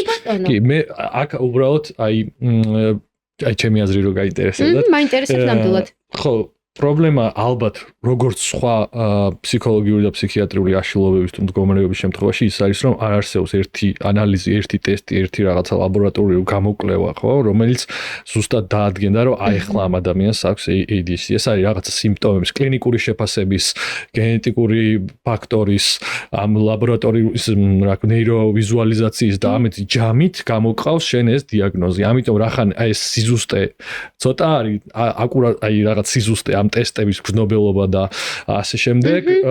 ამიტომ ხდება ეს დისკუსიის საგანი, როგორც სხვა ასე ვთქვათ, მდგომარეობრივი ფსიქიატრიაში. თუმცა მე მაგალითად ჩემი აზრით აი ეს კონკრეტულად გაბორ მატერაზეც საუბრობს, მაინც ალბათ უფრო რეალურია რაზეც საუბრობს, თუმცა უფრო ხდება ის, რომ ბავშვები, რომლებიც გადიან ესეთ სტრესს და უბრალოდ ემსგავსებიან იმ ადამიანებს, რომლებსაც აქვთ ADHD და მაინც ADHD ცალკე მდგომარეობად და დავტოვოთ, ეს ჩემი სუბიექტური აზრია, თუმცა ის ფენომენი, რაზეც გაბორ მატე საუბრობს, მართლა არსებობს, თუმცა ის არ არის ADHD. მე ეგრე შევხედე. აბსოლუტურად გეთანხმებით, იმიტომ რომ PTSD რატომ უგულებელ ხო? ანუ ეგ უკვე გვაქვს გამოყოფილი როგორც დიაგნოზი. და PTSD-ის ერთ-ერთი სიმპტომი არის გულმავიწყობა. შესაბამისად, ანუ პირიქით მე სულ იმას ვიძახი, ჩვენ ტრეინინგებს რო ვაკეთებთ, აი დიფერენციალურ დიაგნოზებზე რო გავდივართ, რომ კარგად გამოიკითხეთ. შფოთი, ტრაუმა, სტრესი, ყველაფერი კარგად გამოიკითხეთ, რომ სხვა რაღაცამ არ დაბინდოს, აი ეს ADHD-ის სიმპტომატიკა. ძალიან ბევრი ადამიანი ჩემთან რომ მოდის, ვეუბნები, რომ ისეთი გამოხატული გაქვს შფოთი, რომ რა თქმა უნდა წიგნს ვერ კითხულობ და მოდი ჯერ შფოთი ვიმკურნალო და ეს ADHD დავტოვოთ უკანა ჯიბეში და მოდი შფოთის მკურნალობის მერე მედიკამენტოზური და ფსიქოთერაპიის კომბინირებული მკურნალობის მინიმუმ 3-6 თვიანი კურსის მერე მოდი და ისევ გავეკეთოთ ხელახლა თუ მაინც და მაინც გინდა ეს ADHD-ის დიაგნოსტიკა. ხო, ანუ რას გულისხმობ, რომ დიფერენციალური დიაგნოზი არსებობს, თანმხლები დიაგნოზებიც არსებობს. ერთი მეორეს ხელს არ უშლის, მაგრამ კიდევ ერთხელ ვიძახი, ჩვენ სფეროში მომუშავე სპეციალისტებმა უნდა გავითვალისწინოთ ესეთი რაღაცა, რომ ჩვენი ამოცანა რა არის. აი ესე პოდკასტებში ვიჯდეთ და ვილაპარაკოთ რა არის და ვამტკიცოთ, თუ რეალური შედეგი მივცეთ იმ ადამიანებს, რომლებიც შეიძლება სუიციდურობამდეც მივიდნენ, იმდანად რთული იყოს მათთვის მუდმივად იმ გარემოში ყოფნა, სადაც ხაზი ესმევა მათ შეზღუდულ უნარებს და კი, უნარშეზღუდვად არის აღქმული ADHD ბევრ ქვეყანაში, მათ შორის კანადა, ამერიკა, გერმანია, საფრანგეთი და სპეციალური მხარდაჭერა აქვთ ამ ადამიანებს. ამიტომ ჩვენ რომ ამ უნარშეზღუდვას ასე ვუგულებელ ყოფდეთ და ვთქვათ, რომ იცი რა არის, აი რაღაცა ეს არ არის დიაგნოზი, ეს არის რაღაცა სხვა რაღაცა, კი ბატონო იყოს. შეუწყო იმან რომ სტატისტიკა ხა ჩემზე უკეთ გეცოდინებათ, იმდენად გაიზარდა ADHD-ის დიაგნოზის სტატისტიკა, ამას რა თქმა უნდა თავისი ახსნათ, ხილვადობა გაიზარდა, დიაგნოსტიკური კრიტერიუმები შეიცვალა, მიმღებლობა ამ დიაგნოზის მიმართ გაიზარდა, მიმართვიანობა გაიზარდა და ამიტომაც მეტი დიაგნოზი ისმევა და ეს გასაგებია, როგორც აუტიზმის შემთხვევაში, ხო იცი? მაგრამ ეს თუნდაც ამ გაბორ მატეს ასეთი რაღაცა თვალსაზრისი, რომელსაც მე იმ ნაწილში ვეთანხმები, რაშიც უკვე ვთქვი, ალბათ ეხმიანება ზუსტად შეიძლება იმ ჭარბ დიაგნოსტიკას, რაზეც არის ხოლმე ლაპარაკი, რომ აი ყველას უდგენენ ამ ADHD-ის დიაგნოზს, ან თვითონ იდგენს ადამიანი ADHD-ის დიაგნოზს. რა თქმა უნდა, ესეთი რადიკალური განცხადება, რომ ADHD არ არსებობს, ჩემი აზრით, არ შეესაბამება სიმართლეს, თუმცა აი ეს ჭარბი თვით დიაგნოსტირებული, ან დიაგნოსტირებული ადამიანები ADHD-ით შეიძლება ზუსტად ამ ადამიანებზე საუბრობდეს ეს ექიმი ამ შემთხვევაში. კი, სრულად გეთანხმებით და ვიზიარებ ზუსტად მე მაგ სულისკვეთებას და ზოგადად მენტალური ჯანმრთელობის ჰიპერდიაგნოსტიკა რო ხდება, ეგ ძალიან კარგად ვიცით. ერთის მხრივ ძალიან კარგია, რომ სოციალურ ქსელებში, პოდკასტებში, გადაცემებში უკვე ძალიან წამოიწია მენტალური ჯანმრთელობის შესახებ დისკუსიებმა, რასაც მხოლოდ მივესალმები, იმიტომ რომ მე 90-იანებში რო ვიზრდებოდი, მენტალური ჯანმრთელობის მქონე ადამიანს ერქვა გიჟი, მქონდა საგიჟეთი, ამ საგიჟეთში წასვლა, რა ვიცი, უარესი იყო მე მგონი ვიდრე ნებისმიერ გაციმბირების ტოლფასი იყო, всё, დაკარგული იყო ის ადამიანი, ვინც საგიჟეთში მოხვდა, ეგრე აი ამ ტერმინებით ვსაუბრობდით და ფსიქიატრიულში მისვლა და ფსიქიატრთან მისვლა დასამალი ამბავი იყო. სასირცხულო უბედურება იყო და ეხლაც კი ჩემს საკმაოდ კი აი ძალიან ისეთ განათლებულ და მაღალი ინტელექტის მქონე ჩემ მეგობრებისთვისაც რომ მithქვამს რომ აი რო ვთქვამთ რომ აი სიმპტომები მაწუხებს და რა დავლიო ერთი აი შინაურულად მითხარი რა დავლიო და ვეუბნები რომ უნდა მიხვიდე ფსიქიატრთან. აი მე ეგრე ცუდად მაგ საქმე. და ვეუბნები რომ ან მე რო გითხრა რომ წახვიდე და დალიო რაღაცა სეროტონინის ჯგუფის ანტიდეპრესანტი იგივე რო გითხრას უბრალოდ ფსიქიატრმა ან შეიძლება გითხრას რომ საერთოდ არ დალიო არაფერი და არაფერი არ გჭირს ხო ანუ ეგ რატო არის პრობლემის წყარო ხო მაგრამ სასირცხვილო არაფერი არ არის ფსიქოლოგიურ მდგომარეობაში ხო მაგრამ რას ვიცახი ნახე ეს რო იყო რეალობა ჩვენ საიდანაც მოვდივართ იმიტომ არის რომ წინათაობა გვეუბნება რომ ჩემ დროს სად იყო კაცო იყო დეპრესიაც იყო, შფოთიც იყო და მე მაგის შედეგები არის, რასაც ვიღებთ, როცა ჩვენ თაობაში ამდენი მენტალური ჯანმრთელობის პრობლემა, იმიტომ რომ ჩვენ მშობლებს და ბებიებს და ბიცოლებს ჰქონდათ ეს მენტალური პრობლემები. ამას მე არ ვიძახი დამაკნინებლად. როგორ შეიძლება რომ 2 და 3 ომი ჰქონდეს გამოვლილი ადამიანებს და დაბომბვები და პურის ფული არ ჰქონდეს და ქუჩაში რეებიც ხდებოდა და მხედრიონი დარბოდეს და ძალიან ბედნიერი ცხოვრობდე და შფოთი არ ჰქონდეს, ხო? ოღონ ამ შფოთზე რო არ ვლაპარაკობდნენ და არ მკურნალობდნენ, იმიტომ ვიღებდით მე ამას. ხო და რას ვიძახი რომ ეხლა რომ სოციალურ ქსელებში და ყველგან დავიწყეთ ამაზე ლაპარაკი, ცხადია იქნება აი ეს რაღაცა overshoots რასაც ეძახიან, ხო, რომ ანუ სანამ კარგად იმას ვიზავთ, გავასწორებთ, ასე ვთქვათ, ამ ყველაფრის სიმებს და რეალურად იმ ადამიანებს დაუსვამთ დიაგნოზებს, ვისაც მართლა სჭირდება, იქნება ცოტა ხანი ზედმეტი დიაგნოსტირება. ეს არის ბუნებრივი პროცესი, იმიტომ რომ ძალიან ხშირად რაღაცა Instagram-ზე რილი შემხვდება, რომ აი რაღაცა ნიშანი ADHD-სა რაღაცას იტყვიან და მე ვიღაცა ნახავს ამას, რომელსაც საერთოდ არ აქვს სამედიცინო განათლება, არ აქვს განათლება ფსიქიატრიაში და ჩათვლის რომ აქვს ADHD, ხო? ბევრ ქვეყანაში, მათ შორის შეერთებულ შტატებში, უადვილესია ADHD-ის დიაგნოზი დაგესვას. აი, სამ წინადადებას ეტყვი ექიმს, გამოგიწერს იმ წუთას ადერალს. ხო და რისი თქმა მინდა, რომ ის გაბერის ბევრი სართულია პრობლემების, რატომაც კიდე ნიშნავენ ჭარბად ამედიკა. კი ბატონო, მაგრამ ნახეთ ეს გაბერიც ალბათ მაგას საუბრობს, რომ ეს ამდენი ADHD რანაირად არის და არ არის და ვეთანხმები. ამდენი ADHD არ უნდა იყოს, არც ამდენი OCD-ის დიაგნოზი არ უნდა იყოს. ლოგიკური არის რომ არის. ლოგიკური არის რომ უფრო მეტი ხილვადობაა, რა თქმა უნდა, უფრო მეტი გამოაშკარავდება ვიდრე 30 წლის წინ. ეს ნიშნავს, რომ ცალმხრივად კი არა, ერთის მხრივ არის ის, რომ უფრო მეტი დიაგნოსტირება მოხდა, მეორეს მხრივ არის ის, რომ ჰიპერდიაგნოსტირება ხდება. კი ბატონო, ანუ მაინც უბრუნდები ჩემ კითხვას, რას ვუშვებით მე ამ ადამიანებს? ხო, არა, ესე ჯობია მაინც ვიდრე. ხო, არასწორი დიაგნოსტიკა არ არის კარგი, მაგრამ ზოგადად რომ ხო, ეს სრუდადები, ან მომართვიანობა რომ გაიზარდოს, ყველა ვარიანტში და სპეციალისტის ხელში მოხდეს ადამიანი ბევრად ჯობია, ვიდრე ეს დამალული და ესე თქვენ არახილული იყოს. კი, აი მე კლიენტებს ვეუბნები ხოლმე ზოგს რომ არ მოსწონს თავის დიაგნოზი და ვეუბნები რომ აი მოდი დავიკიდოთ ეს დიაგნოზი რა, ის სახელი რა წერია, გადავხაზოთ და მოდი ვიმუშაოთ შენ სიმპტომებზე. ანუ მე თუ მეუბნები შენ რომ ვერ ვუსმენ მასწავლებელს, ვერ ვჭდები ლექციაზე, მავიწყდება ყველაფერი, მავიწყდება მნიშვნელოვანი შეხვედრები, მენგრევა ცხოვრება, ხო? მოდი ამაზე ვიმუშაოთ cognitive-behavioral therapy-ით და მე თუ გეტყვი რომ აი ამ წამალს რო დალევ, უამრავმა მასშტაბურმა კვლევებმა აჩვენა რომ აი ეს წამალი, აი ამ ყველაფერს მოგიხსნის, დაარქვი მაგ დიაგნოზს ჭიქა. ხო, რა. და შენ გჭირს ჭიქა და და ამითი ეშველება და მე მგონი ამ გაბორმატეს ამოსავალი წერტილიც ეგ არის რომ რაღაცნაირად თვითონ სიტუაციას მიუდგეთ სწორად და არა იმას თვითონ როგორც ლაპარაკობ მე ხა ისე ვლაპარაკობ თითქოს იმ აზრის ადვოკატი ვიყო მე სრულად მოყვები და მე მესმის მაგრამ ზუსტად ეგ უნდა რომ აი ეს ჰომოგენიზაცია და მიდგომა ან რაც რისი პრობლემაც არის დღევანდელ სამედიცინო სექტორში სერვისის სექტორში რომ უბრალოდ აი ეს რაღაცა კონვეიერული მიღება პაციენტების და არა ინდივიდუალიზებული მიდგომა და რაღაცა სწორედ აი ეგ შობს მე ესეთ თუნდაც ჭკვიანი ადამიანებისგან ესეთ დაკვირვებებს რომ რაღაცნაირად ადამიანის კონკრეტულად იმ ადამიანის წარსული და მდგომარეობა და სიტუაცია უნდა შეისწავლო და არ მოჭრა ერთადგზე დიაგნოზისთვის ერთი ადამიანი. მოდი გადავინაცვლოთ დასრულების ADHD-ზე. თქვენ როდის დაგიდგინდათ ისე დიაგნოზი? 29 წლის რო ვიყავი.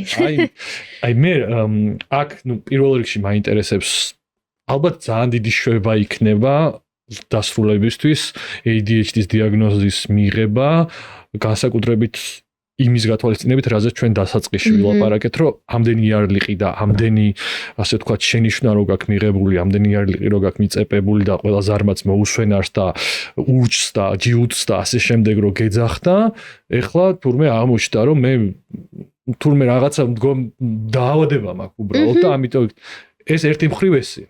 მაგრამ მეორეც რა, აი ჭარბდიაგნოსტიკაზე რო საუბრობდით რა, აი ეს მეორე უკიდურესობაზე მინდა ვილაპარაკო ADHD-ზე, როგორც არ მინდა ცუდი სიტყვა გამოიყენო, მაგრამ ზოგიერთი ადამიანისთვის თავშესაფარზე, განსაკუთრებით საქართველოში და რატო ვამბობ ამას ახლა. მე ახლა სკოლის პერიოდშიც ბევრი ადამიანი ჩემ გარშემო მახსოვს, აი სკოლა ახლა მე ვიტყვი რომ სკოლა, ჩვენი საჯარო სკოლა და უნივერსიტეტების უმრავლესობა არის ბევრად ადვილი იქ რომ რაღაც წარმატებას მიაღწიო, ვიდრე ცხოვრება მერე სინამდვილეში. სრულად გეთანხმები. იმას დაამთავრე, კაი ნიშნები ყავს უნივერსიტეტშიც გამორჩეული ადამიანი ხარ, მერე საქმეზე რომ მიდგება და სამუშაო რო გაქვს დასაწყები და რეალურად ცხოვრებაში რო ხარ ჩასართავი, უცებ გამოდის რომ რაღაცა საქმეს თავს ვერ აბავ, ვერ იწყებ, ვერ აგვარებ, გიჭირს რაღაცის ბოლომდე მიყვანა და მე რეიწყები იმის ფიქს რომ აი კონცენტრაციის პრობლემები მაქვს ის მავიწყდება თავი ვერ მოვაბი ამ დავალებას ასე შემდეგ გივარდება თვით შეფასება და ეძებ რაში არის საქმე იმიტომ რომ აქამდე სულ მაგალითად 500-სანადან ნიჭიერი იყავი და უცებ ეს ჩემი სიმპტომები ძალიან ერგება ამ ADHD-ის კრიტერიუმებს და მოდი მივიწებებ მე რომ ADHD მაქვს და ამით დავიმშვიდებ თავს და ჩემ გარშემოც ადამიანები ესე მომიდგებიან რომ უიმე ამას თურმე პრობლემა ქონია და ამიტომ არა უშავს ეს და ნუ ჩემ დავსა. არ მომიდგა მასე. ხო, არა, ისე ვამბობ რა, თუ არსებობს ეს ფენომენი, ხო. ხო, კი, ანუ მე მასე ვიტყვი რომ მე რაც გავიგე რომ ეს მჭირს, არაფერი არ შეიცვალა სხვა ადამიანების ჩემს მიმართ დამოკიდებულებაში, უბრალოდ შეიცვალა ის რომ მე უკეთ გავუმკლავდი რაღაცებს. ხო. აი, სკოლაზე რაც თქვით, ხო? აი, ვისაც მაგალითად რაღაცა ერთი შეგრძნება კარგად არ უმუშავებს, მაგალითად, რა ვიცი, სმენა კარგად არ უმუშავებს, ხო, ხშირ შემთხვევაში შეიძლება უფრო კარგად ხედავდეს. ან მაგალითად, ვისაც მხედველობა კარგად არ უმუშავებს, შეიძლება უფრო კარგად ესმოდეს. ყველასთან არა, მაგრამ აი ხშირად ხედავთ ხოლმე, რომ ტვინი რაღაცებს აკომპენსირებს, ხო? ADHD-ის მქონე ადამიანებში ხშირად გვესმის ეს ფრაზა, რომ აი ნიჭიერი, მაგრამ ზარმაცი. და თან რაღაც ცოტა უხერხულად ვიძახით ხოლმე ამას, ახლა მე განავიძახი, რომ ნიჭიერი ვარ, მაგრამ ფაქტი არის ის, რომ ანუ ასე მასიურად ბევრი ADHD-ის მქონე ადამიანი ხო შეიძლება ერთი და იგივე ამბავს ყვებოდეთ, რომ ანუ დავალებების დროს, კი არა, დასვენებების დროს ვაკეთებდი დავალებას, ბოლო წუთში ვაკეთებდი რაღაცას, აი უბრალოდ უცებ რაღაცას წავიკითხავდი და იმას ვწერდი მერე ტესტში და ვიღებდი მაღალ ნიშნებს. ხო, ესე იგი, რაღაცის მხრივ გაგვივითარდა აი ეს ტვინი, რომ დავძლიოთ აი ეს გამოწვევები სკოლაში და უნივერსიტეტში, საქართველოში, სადაც ძალიან ნადვილი იყო ეგ ყველაფერი. მე რო წავედი ამერიკაში, მე სკოლა დავამთავრე ამერიკაში. ამერიკაში ხო ძალიან გამიჭირდა. ანუ აქ რო ვიყავი 500-სანა ბავშვი, იქ ამერიკაში 500-სანა ბავშვი არ ვიყავი. იმიტომ რომ ვეღარ გავუქაჩე აი ამ იმას. კი, კარგად დავამთავრე, მაგრამ აი როგორი უცნაური ნიშნები მქონდა, იცით, რომ აი რაღაცეებში მქონდა რაღაც არაადეკვატურად მაღალი ნიშნები, აი ამერიკის SAT-ები არის, ამერიკის ეროვნულები და აი 99%-ზე მაგრად დავწერე ამერიკის SAT-ები. ოღონდ ანუ აი ისეთ რაღაცეებში მქონდა ძალიან ცუდი ნიშნები, რომ აი ფიქრებდი, რომ რანაირად ახერხებს ეს ადამიანი და მე გეტყვით რანაირად.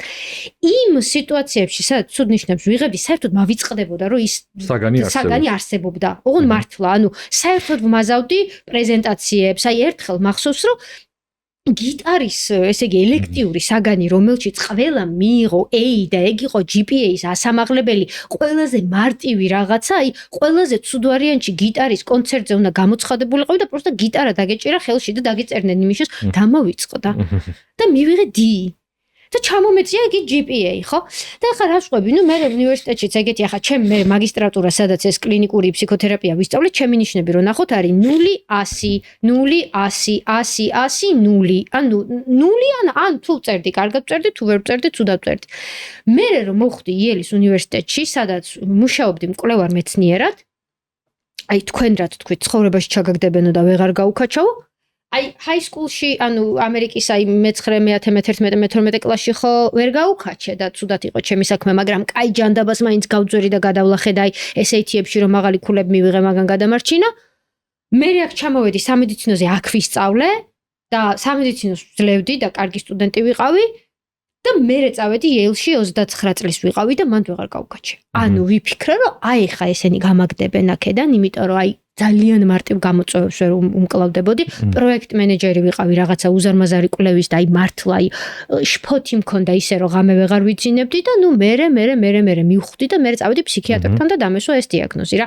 აი ეს იყო ჩემი ასე ვთქვათ პატარა ისტორია და ბოლოს ჩავაკვეხებ იმას რომ აი კიდევ ერთხელ სხვისი ჩემს მიმართ დამოკიდებულება არ შეცვლილა და მე ამას ესე არ ვიძახდი ყველა სიტუაციაში რომ ვაიმე ხალხო მე ADHD მაქვს და რაღაცა მე მეპატიება, რაღაცა არასასურველი ქცევა, მხოლოდ ის შეიცვალა, რომ ჩემი თავის მიმართ დამოკიდებულება შემეცვალა, ბევრი წავიკითხე ამაზე, რა როგორ უნდა გამეკეთებინა და დავამუღამე მართო ჩემი ტვინი. ხა დღეს თქვენთან მაგალითად ძალიან თავის დროზე მოვედი, ადრეც მოვედი და კი, მიუხედავად იმისა, რომ ADHD-ის მქონე ადამიანების ერთ-ერთი ხშირი პრობლემა არის პუნქტუალურობა, არაპუნქტუალურობა, ჩემი გამოსავალი იყო ის, რომ ძალიან ადრე მოვსულიყავი. და ამით გვაჯობე. ხო, იმიტომ რომ ზუსტად რო გეთქვათ რომ მოდი ზუსტად 4-ზე გამიჭერდა, ან ვერ მოვიდო, მაინც მოვიდოდი ადრე, იმიტომ რომ ვიცოდი რომ ვერ მოვიდოდი. ხო, ანუ თავის დროზე არის ამგვიან ანადრე. ამგვიან ანადრე, კი. კეთილი. მოდი ბოლოსკენ გავიდეთ და თქვათ ზოგადად აი რას მოიცავს ADHD-ის მართვის სრულყოფილი გეგმა. ოღონდ ახლა მე ეს დიდი ალბათ სალექციო კურსი არის, იმ ხრი მაინტერესებს, აი სად გვაქვს და მედიკამენტები ვახსენებ. სად გვაქვს აქ გამოწვევები საქართველოში, ანუ მართვის გეგმა სრულყოფილი, ყოვლისმომცველი რას მოიცავს და სად გვაქვს ჩავარდნები საქართველოში. კი ბატონო.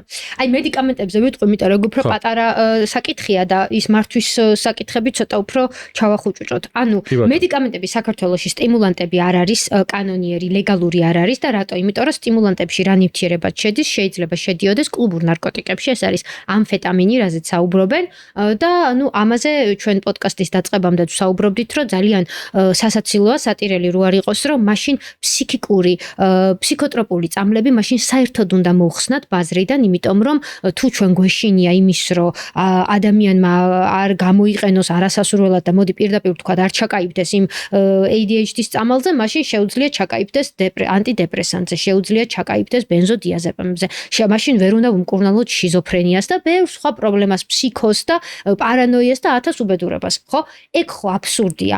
ჩვენ უნდა პირიქით შევიმუშაოთ ის, რომ მოხდეს სწორი დიაგნოსტირება, მოხდეს მხოლოდ საჭიროებისამებრ დანიშნვა წამლის და მკაცრი კონტროლი.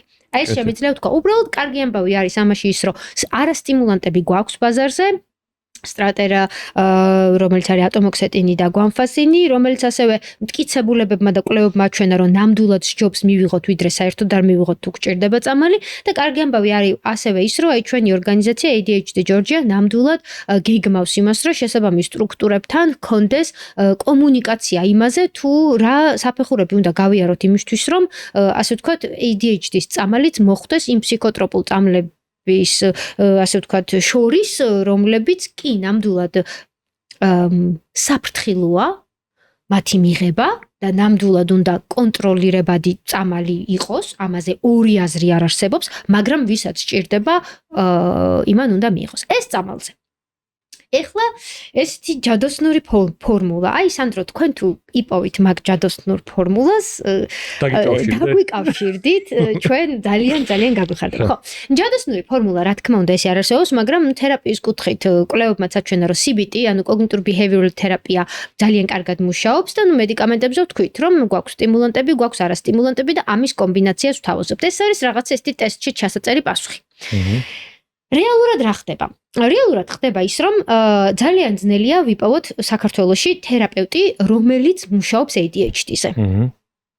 მე მხოლოდ შემთხვევით გავხდი ეგ თერაპევტი, იმიტომ რომ მე მაქვს ADHD. გულწრფელად გეუბნებით, არანაირად ჩემი სკილებით ცხოვრება მოიტანა. არანაირად არ ვარ იმაზე უკეთესი, ვიდრე სხვა თერაპევტი, რომელმაც არ იცის ADHD, რომ მე დამაინტერესა, ჩემი ნიშა ვიპოვე და რა ვიცი, ეს ADHD ჯორჯია, ეს პოდკასტებზე ADHD-ზე ლაპარაკი, მე თვითონ მაქვს ADHD და ეს ჩემი უბედურება, მოკლედ უბედურებას ხუმრობით ვიძახი, გადავაქცია ჩემ კარიერად, ხო? ესეთი რა ქვია, მერკანტილური სარგებელი ნახე ამიდან, მაგრამ ნუ სინამდვილეში ეგ არის, რომ ხო, არ არიან ბევრი სპეციალისტები. აქაც მე ჩემ ორგანიზაციას რო რეკლამას უკეთებ მაგაზე მეცინება, რომ ADHD ჯორჯიას გამოყევით Facebook-ზე, იმიტომ რომ ძალიან ხშირად ვაკეთებ უფასო ტრენინგებს. ძალიან ხშირად კი არა, ჯერჯერობით რა ტრენინგიც გაგვიკეთებია, არის უფასო. ჩვენი იდეა ზუსტად იმაში მდგომარეობს, რომ ისედაც თუ დღეში ვართ ADHD-ის კუთხით და ახლა ჩვენ ამით მართლა ფულის კეთებას არ დავიწყებთ და ამას ვიძახი ძალიან დიდი სიამაყით, იმიტომ რომ ძალიან კარგი სპეციალისტები არიან თანადამფუძნებლები ამ ორგანიზაციის, მე მარტო არ დამიფუძნებია, აუტიზმის ცენტრის დირექტორი სალომე გაბაძე და ტატა ბაზღაძე, რომელიც არის ფსიქიატრი და დირექტორი არის ცენტრ კარავის, ჩვენ შევიკრიბეთ და ფრანა არნარსონი, რომელიც არის ისლანდიის საპატიო ელჩი საქართველოში და ასევე ADHD ევროპის წარმომადგენელი, რომელიც დიდი ორგანიზაცია ევროპის სხვადასხვა ქვეყნების ADHD ორგანიზაციებს აერთიანებს. აი ეს ხალხი ჩვენ სრულიად, ასე ვთქვათ, უანგაროდ მუშაობთ და ამისთვის მე უბრალოდ ამ შესაძლებლობით ვსარგებლობ, რომ ამ ადამიანებს მადლობა უთხრა, რომლებიც ჩემი გუნდის წევრები არიან და ყველა ტრენინგს და ვორქშოპს, რასაც ვაკეთებთ, ჯერჯერობით იყო უფასო და ვაპირებთ, რომ გაგრძელდეს ასე. და რატო გავაკეთე ეს ამხელა რეკლამა? ამიტომ გავაკეთე, რომ ის სპეციალისტები, ვისაც სურთ, რომ თვითონაც შეძლონ ADHD-ის მქონე ადამიანების ფსიქოთერაპია, მინდა რომ პირიქით შემოგვიერთდნენ, ეს არ არის რაღაცა gatekeeping-ს არ ვაკეთებთ, რომ მარტო 3 სპეციალისტი და 4 სპეციალისტი ვიყოთ, ვინც ამაზე ვმუშაობთ. არა, ეგ სიტუაციას არ უშველის და არ არის ეს სწორი მიდგომა. პირიქით მეტი თერაპევტი უნდა მუშაობდეს ADHD-ზე. დაუბრუნდეთ კითხვას, ანუ მაშინ როგორ უნდა შევქმნათ ეს რაღაცა ფორმულა, ხო? როგორ უნდა შევქმნათ და პირველ რიგში უნდა ვიპოვოთ თერაპევტი, რომელიც მუშაობს უშუალოდ ADHD-სთან და იცის ADHD-ის ტექნიკები. უნდა ყავდეს ფსიქიატრი, რომელიც მედიკამენტს დაგვინიშნავს საჭიროებისამებრ და უნდა ვიაროთ თერაპიაში, იქნება ჯგუფური თერაპია, იქნება თუ ინდივიდუალური თერაპია, იქნება თუ როგორ იქნება და ჩვენ უნდა ვიმუშაოთ, როგორც წეღან ვსაუბრობდი, შედეგებზე. ნახეთ, მე თუ არ მიჭირს პუნქტუალურობა, მე თერაპევტი არ უნდა მუშაობოდეს თუ რა ვიცი, არ უნდა მელაპარაკებოდეს პუნქტუალურობაზე. ვიღაცას თუ უჭირს პუნქტუალურობა, იმას უნდა ელაპარაკებოდეს პუნქტუალურობაზე. ჩემი ასე ვთქვათ, რეკომენდაცია იქნებოდა, რომ თუ ჩვენ ვმუშაობთ ADHD-ის მქონე კლიენტებთან, პაციენტებთან, რაც გსურთ ის დაუძახეთ და თუ ვინც გვისმენს, თუ მათ აქვთ ეს დიაგნოზი, გააჟღერონ თავიანთ თერაპევტთან, რომ აი ნახე, ეს არის ჩემი მიზნები, ეს არის ჩემი გამოწვევები, აი ამაში მიშველე. და მე რას იზავს თერაპევტი? ცდის და შეცდომის თუ ქართულად როგორ არის trial and error. ცდის და შეცდომის იყოს კი ბატონო, რას იზავს იცით? შემოგთავაზებს. მოდი ეს ვცადოთ. შენ წახვალ სახლში, ერთი კვირის მერე მოხვალ თერაპევტთან ეტყვი, აი მაგრა არ იმუშავა ამ შენმა მეთოდმა. ოკეი, მოდი ახლა ეს ვცადოთ. წახვალ სახლში და იტყვი, რომ იცი რა არის, აი რაღაც პონჩი იმუშავა, მაგრამ მე რაღაცების შეცვლა მომიწია. მშვენიერი, იდეალური, მოდი მაგაზე დავაშენოთ. და აი ეს იქნება ასეთი მეთოდი, რომლითაც დავუშვათ აი ამ ADHD-ის მქონე კლიენტს მაგარი შედეგით გავუშვებ და ჩათვლი რომ მაგარი თერაპევტი ხარ, მოვა მეორე კლიენტი, რომელსაც აქვს ADHD და ეს შენი მეთოდები საერთოდ არ იმუშავებს იმასთან. მე ისევ თავიდან მოგიწევს, რომ ამოიცნო რაში აქვს ამას პრობლემა? შესთავაზო სხვადასხვა მეთოდები, დაამუღამოთ, შეცვალოთ, მოარგოთ და გაუშვათ. ამიტომ ჩემი პასუხი ამაზე სმენელისთვის, გინდა სპეციალისტი იყოს და გინდა ადამიანი, ვისაც ეს პრობლემა აქვს, იქნება ეს. არ დანებდეთ აი ამ თქვენი ADHD-ის დრაკონის მორჯულებას. იმიტომ რომ მოარჯულებთ ძალიან მაგარი იქნება, მაგრამ სანამ მოარჯულებთ და სანამ დაამუღამებთ, ხო, გინდა ეს დრაკონი დაარქვი, გინდა პორშე, როგორ ატარო, ხო, დაგჭირდება დრო. თერაპევტსაც, კლიენტსაც მოთმინება დაგჭირდება, იმიტომ რომ ესეთი ჯადოსნური ფორმულა არ არსებობს. შექმნით თქვენ ჯადოსნურ ფორმულას, რომელიც მეცაც გეტყვით, შეიძლება მუშაობდეს აი წელს და მე რა ვიცი, გავიდეს წლები, თინეიჯერში მუშაობს, გახდა ეს თინეიჯერი 30 წლის ქალი, გააჩინა ბავშვი და აღარ მუშაობს ის მეთოდები. კიდე მოუწევს, რომ თავიდან შეისწავლოს ეს თავისი ADHD ტვინი და თავიდან ეცადოს, რომ გაუგოს მას იმის მაგივრად, რომ განსაჯოს და დააკნინოს ის. ჰარი პოტერი გამახსენდა ჯადოსნურ ფორმულას, ჯოხი რო გირჩევს ვენდება და 15-ჯერ როცდის და მე რო აირჩევს. კი. ზოგადად ჰარი პოტერის მაგალითები ძალიან მიყვარს, განსაკუთრებით ის რონის რო დაალევინებენ უბრალოდ რაღაცა წვენს, რომელსაც დააჯერებენ, რომ არის იღბლის რაღაცა ნაყენი, რომელიც მოუტანს მას იღბალს თამაშამდე დაალევინებენ უბრალოდ წვენს.